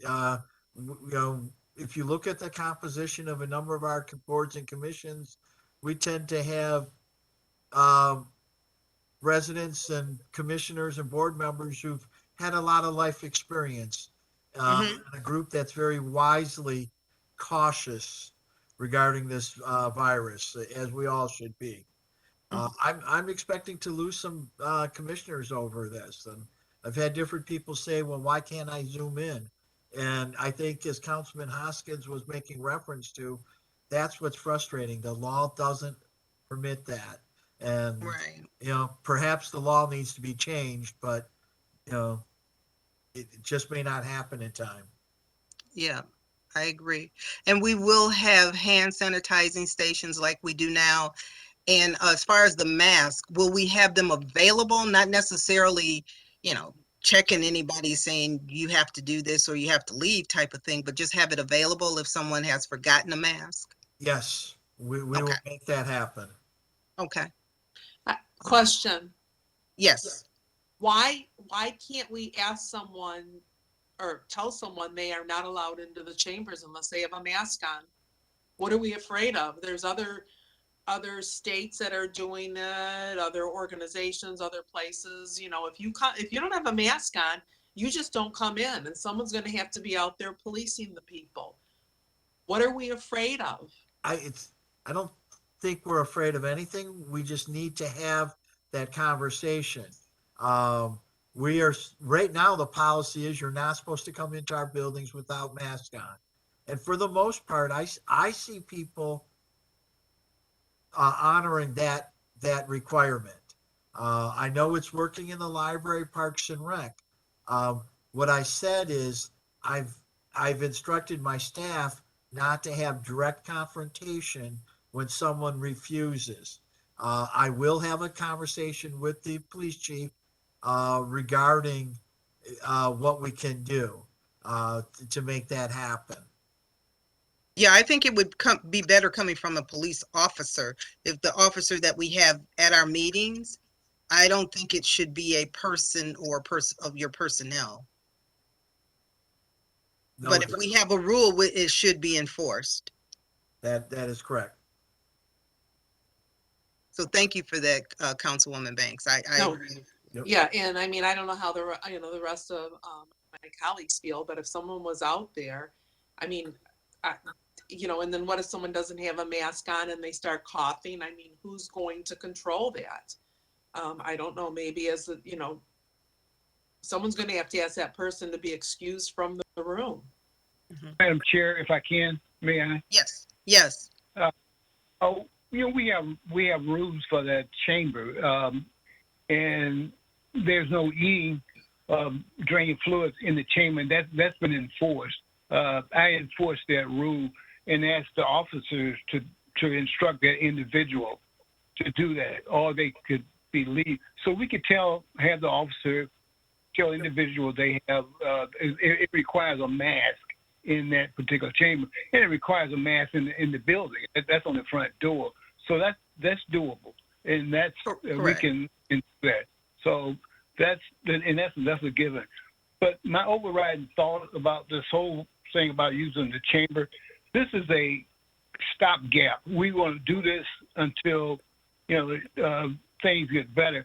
But that whole chamber, we pay OHM to do a reconfiguration of that whole chamber for security purposes. So after this pandemic or whatever, when things finally die down, the whole chamber, if we go through with the contract or the architectural drawing, will be reconfigured. So I think I'm just looking at this right now. It's a temporary fix for the situation that we're in, and we're moving forward. And once we get to a certain point, we will have new rules and regulations, have a whole new building. I mean, a whole new configuration of the building. Then we'll settle down into a normalcy. But this is just taking care of the situation that we're in.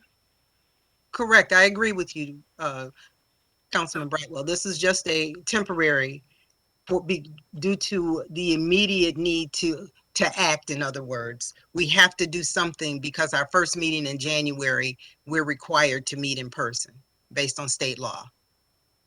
Madam President, I did speak with some other of our neighboring communities, and when they did have issues of an individual coming into the chamber and refusing to wear a mask, their policy as a whole was to take a recess and exit the chambers. That is something that we could look into until that individual person was perhaps asked to leave the council, and some of individuals were able to watch the meeting in the overflow room. I know we talked about having the TVs on in the pavilion and in other instances, but the consensus of other councils have been if there are individuals that come in there with no mask on, the presiding officer of the meeting will just go into a quick recess and keep everyone safe. Okay, until that person is asked to leave, because that's why we have rules in our, yeah, Yeah, they okay, said, okay, yeah. okay. All right. I'm in agreement with that. Okay, uh, Madam Clerk, did you want to add anything else to this, for us? I just want to say that, the senior staff, we met and we're trying to come up with the best possible solution. We don't have all of the answers, and this is a fluid situation, but we do have the resources to make sure that we get it as possible as right, and to make sure, as we all take an oath of office, to preserve and protect the safety and welfare of not only ourselves, but of our residents, our stakeholders, and our business owners. So we are looking at the best possible options to move forward, and we're just dealing with the hand that we've been dealt and having to go back into in-person meetings. And we just want everyone to understand that this is fluid, and it may change from week to week based on how things are happening and if this Omicron variant continues. So I would ask of council if there was an appetite for us as a city, or even next week for councils on their agenda, to perhaps pass a resolution encouraging legislation to look at how the Open Meetings Act is written in accordance to the subcommittees and elected officials, to see if there are any type of wiggle room to deal with this pandemic that we've been in for the last 18 months. We have a voice to do that collectively as the 17th largest city here in the state of Michigan, and I believe we should use our voice to see if we can get some provisions in the law. Thank you. That sounds good. So that would come from our legal department? Or do we need to do the resolution first? We can speak with administration and legal about how we can craft a resolution for the agenda for December 13th, and Okay. move in that capacity. And if I Okay. may, Madam President, this is Dawn. So yes, we will work on it. I only have one concern, is that because, as Clerk Hawkins just stated, something needs to be changed in the Open Meetings Act. The biggest thing we run into is that we deny access because someone doesn't have a mask on. That could be an Open Meetings Act violation. So if, we get together and try to work on some resolution to present to the legislature, that would be very helpful. Because I do have a concern that if we deny somebody and they don't have a mask, is that a potentially Open Meetings Act violation by denying them participation in an open meeting? And I guess Kirk Hawkins and I can talk some more offline about this and talk about some language to put in a resolution. Okay. The legislature. Mm-hmm. And we have access to some of the greatest minds on our state legislation, I like to say, with Kyra Harris and Jeremy Moss. We also have the attention of our Congresswoman Brenda Lawrence. So I'm sure if we need more support, we can do that. Plus, we have Oakland County's support behind us with Dave Coulter. So I'm sure, like you say, United Voices will carry a lot more weight than just us alone. So I would definitely look for us to draft something or put it together, and then we probably get everybody to sign on, because I'm sure we're not the only community with those concerns. So thank you for that. All right, so any other comments or anything in relation to this topic? If not, we'll move on to communications. Madam President, Yes. I wouldn't rule out getting the folks up in Lance, not our representatives, but Dan Gilmartin and his gang, getting them involved in it. Yes. Yep. Health is for everybody. It doesn't That's matter right. what side of the aisle you're on. It's for everybody. Okay. Seeing none or no other questions or anything like that, we'll move on to our next area, which is communications. And the Southfield City Council has established the following rules of procedure for all speakers. No speaker may make personal or impertinent attacks upon any officer, employee, or city council member or other elected official that is unrelated to the manner in which the officer, employee, or city council member or other elected official performs his or her duties. No person shall use abusive or threatening language toward any individual when addressing the city council. Any person who violates this section shall be directed by the presiding officer to be orderly and silent.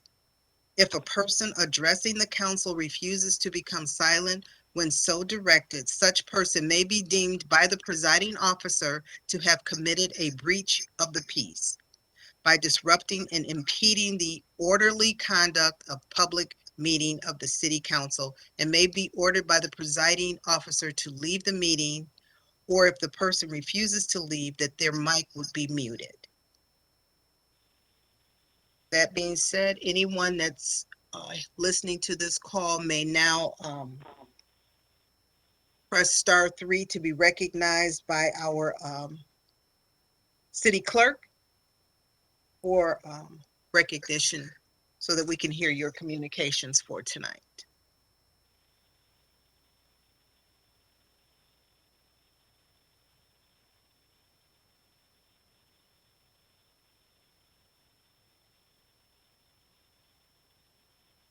We have Good caller evening. number 8. Yep.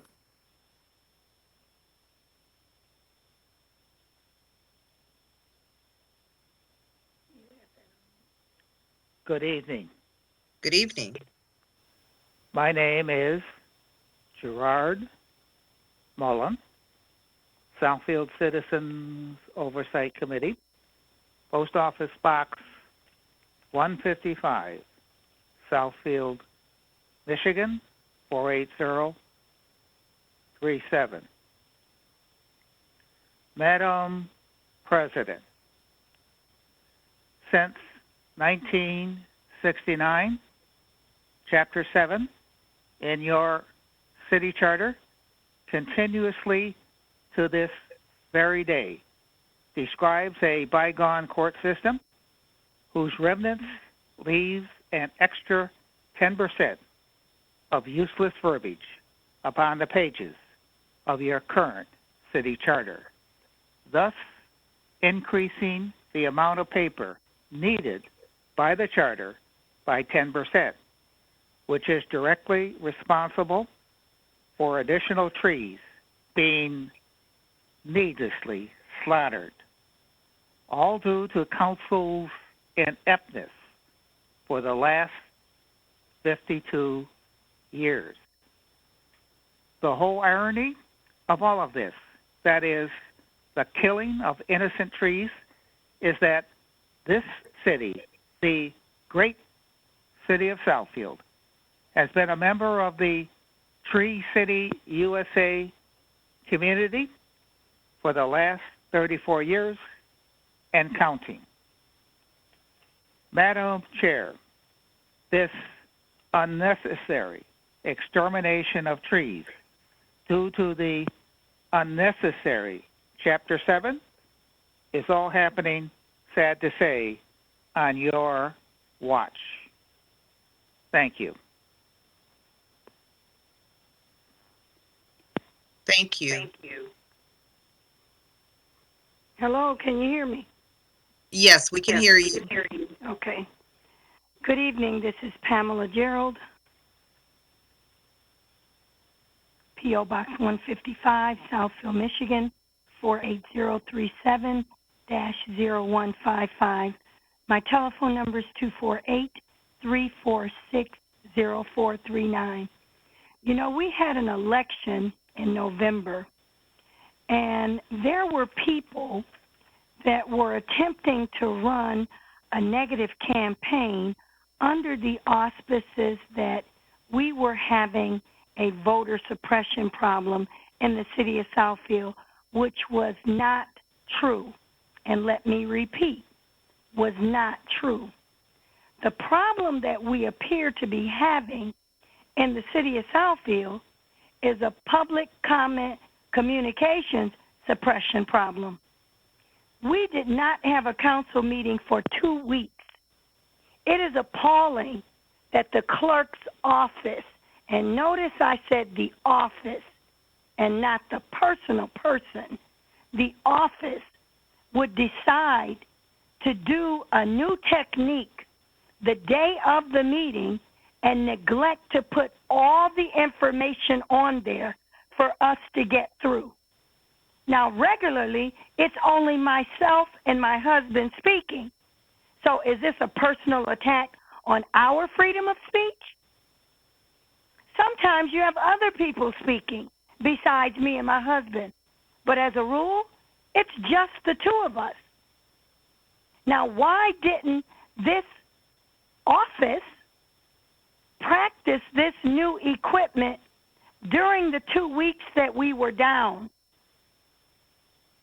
This is getting to be a common problem, and if the office cannot handle facilitating these meetings and making it easy and accessible and transparent for the people to be able to speak, then we might need to explore an outside entity to conduct these meetings.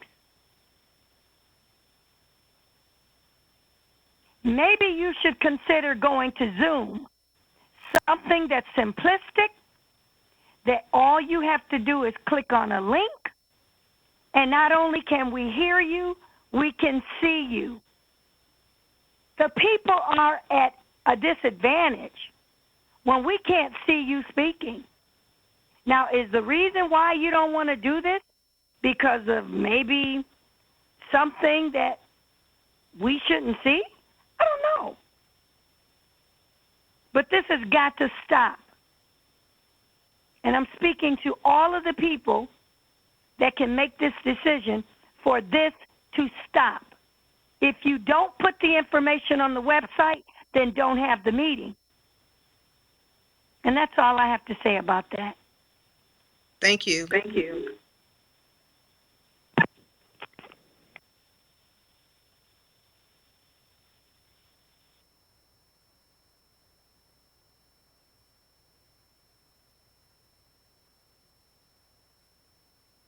Is there anyone else? Madam President, we don't have anyone else for public comment. Okay, thank you. Madam Chair? Yes. This is Councilman Mandelbaum. Before we get to our next item, I had a question for administration, if you don't mind. No, go right ahead.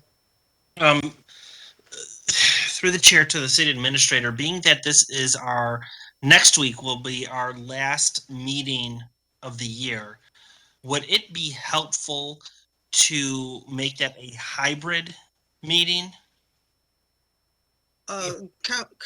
Before you answer, Councilman Mandelbaum, we've already, I had a discussion with our city administrator, and that is what we're going to do, is make it a hybrid meeting. Oh, okay. Because it is our last meeting of the year and we wouldn't meet again for 3 weeks. Although I did mention that we could call a special meeting if we needed to for city business. We could always do that as well. Okay. But yes, to answer you, we are planning on having a hybrid meeting on the 13th. Does that have to be changed from our schedule? I don't know if the schedule has to change. It's just we have to make the announcement. That has to be posted.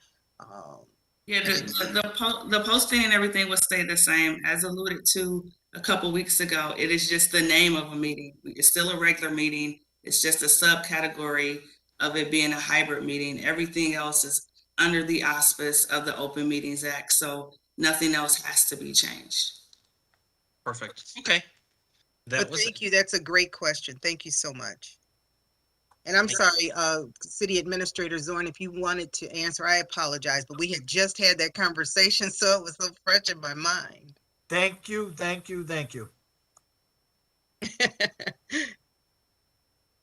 Is there anything else? Anyone else has a question or anything before I ask for the next item? Okay, hearing I'm none. sorry, I did have one other item. Sure. Because of everything that happened last week, unfortunately, in Oxford, Oakland County is having they have a lot of resources for free mental health counseling, Mm-hmm. and we're actually going to be hosting one of those dates in the Southfield Pavilion. And I think it would be helpful maybe if we posted that on the website and maybe played it on cable TV or put it out somewhere on the web. I think that would be helpful. Um, from what I see from Oakland County, they're having free mental health counseling and resource events where you can talk to a licensed mental health professional and faith-based leaders. It's open to anyone and there's no cost, and it will be at the Southfield Pavilion on December 9th from 2 to 7 p.m. And there's a whole bunch of other things that they're going to have. But I think that if we could advertise that, it would be exceptionally helpful given the tragedy last week, and then just in general the mental health of everyone because of COVID, and that never seems to end and everything else. So I don't know if that's something that we can do. I agree. I think that's very good information, and that's something we can ask our city administrator if cable could put that out, and then maybe even put it up on our website via, even on the front page on our website. So, City Administrator Zorn, is that something we could do for sure? Absolutely, Madam President. Consider it done. I've got the information in one of their text blasts today as well. We will make that happen. Thank Okay. you so much. Thank you. Thank you. Thank you.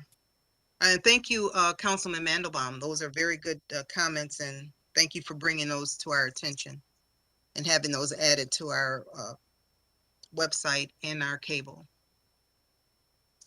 Anyone else have anything before our next item? All right, Council, may I have a motion for us to go into closed session? This is Councilman Mandelbaum. I'd like to make a motion that we go into a closed session for a discussion of pending litigation. Support.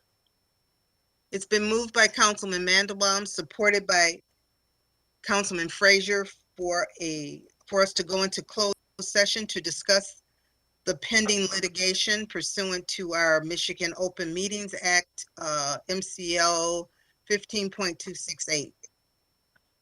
Madam President, for that motion, we need to read the whole closed session of why we're going in. So Okay. Those two cases needs to be read, so that motion needs to be amended. All right. Okay, I'm sorry. This is Councilman Mandelbaum.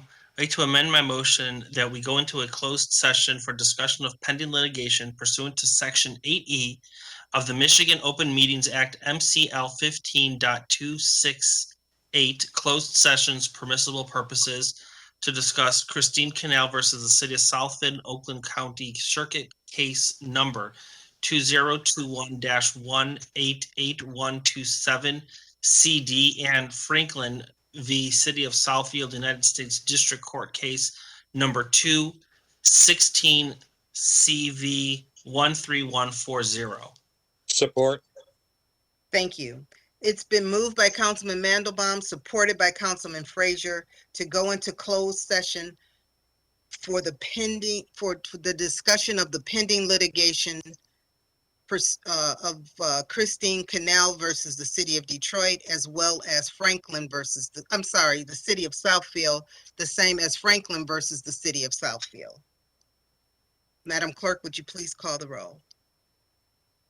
Banks, Yes. Brightwell, Yes. Frazier, Yes. Hoskins,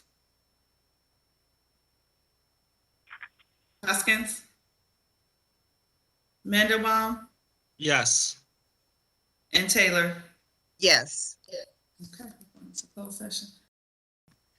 Okay, it looks like we have everybody back on the line. Is everybody back on, Madam Clerk? I'm back. Oh, hey. I tried to unmute my phone and it wouldn't unmute. So I did not hear much of the presentation of the first one. I got the gist of it. I did hear our city attorney's presentation on the second one, and I'm in agreement with her recommendation. So, Okay, great. but I'm back down now. Okay. So Dawn, do you want to read the resolutions first and then we can vote on one at a time? Yes, so I can read the resolutions, if I may, Madam President. Okay. Okay. First resolution that I would present is that the city council approve the settlement as discussed in closed session with legal counsel, subject to final review by the city attorney's office in the matter of Canal versus City of Southfield, Oakland County Circuit Court, case number 2021-188127 CD. Okay. Council?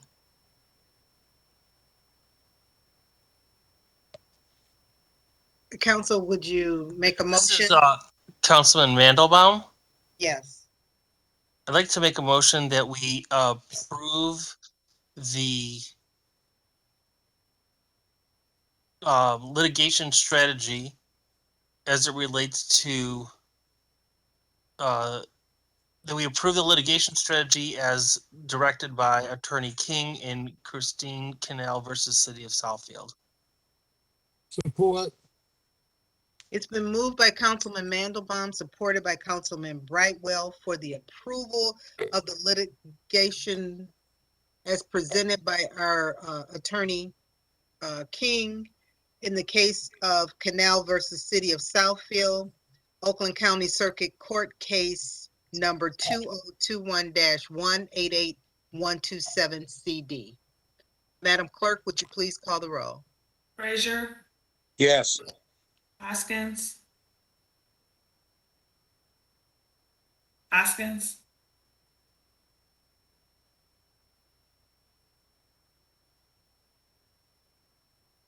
Mandelbaum, Yes. Taylor, Yes. Banks, Yes. and Brightwell. Yes. Thank you. Okay, Madam Attorney, would you read the second resolution, please? Yes, thank you. Again, just ask that the council approve the settlement agreement or the litigation strategy in the matter of Franklin versus City of Southfield, Eastern District, United States District Court case number 216 CV 13140. This is Councilman Mandelbaum. Yes. I'd like to move that we approve the litigation strategy as outlined by Attorney King and Franklin v. City of Southfield, United States District Court, case number 216 CV 13140. Support. Thank you. It's been moved by Councilman Mandelbaum, supported by Councilman Brightwell for the approval of the litigation strategy for Franklin versus City of Southfield, United States District Court case number 216-CV-13140. Madam Clerk, would you please call the roll? Frazier, Yes. Hoskins, Mandelbaum, Yes. Taylor, Yes. Banks, Yes. and Brightwell. Yes. Thank you all. If there's no, I'm sorry. I was just saying thank you also. Thank you. If there's no other business tonight, does anyone have any other questions or any other business that they'd like for us to handle tonight? I'd only like to say that tonight was like herding cats, I'm sure, for our city clerk. Absolutely. Thank you very much. And everyone, thank you for your patience as we work through these new, I don't know, getting used to the internet, new webinars and all of that. And just in time for us to go back in person. So thank you, everyone. Have a good night, and we'll talk soon.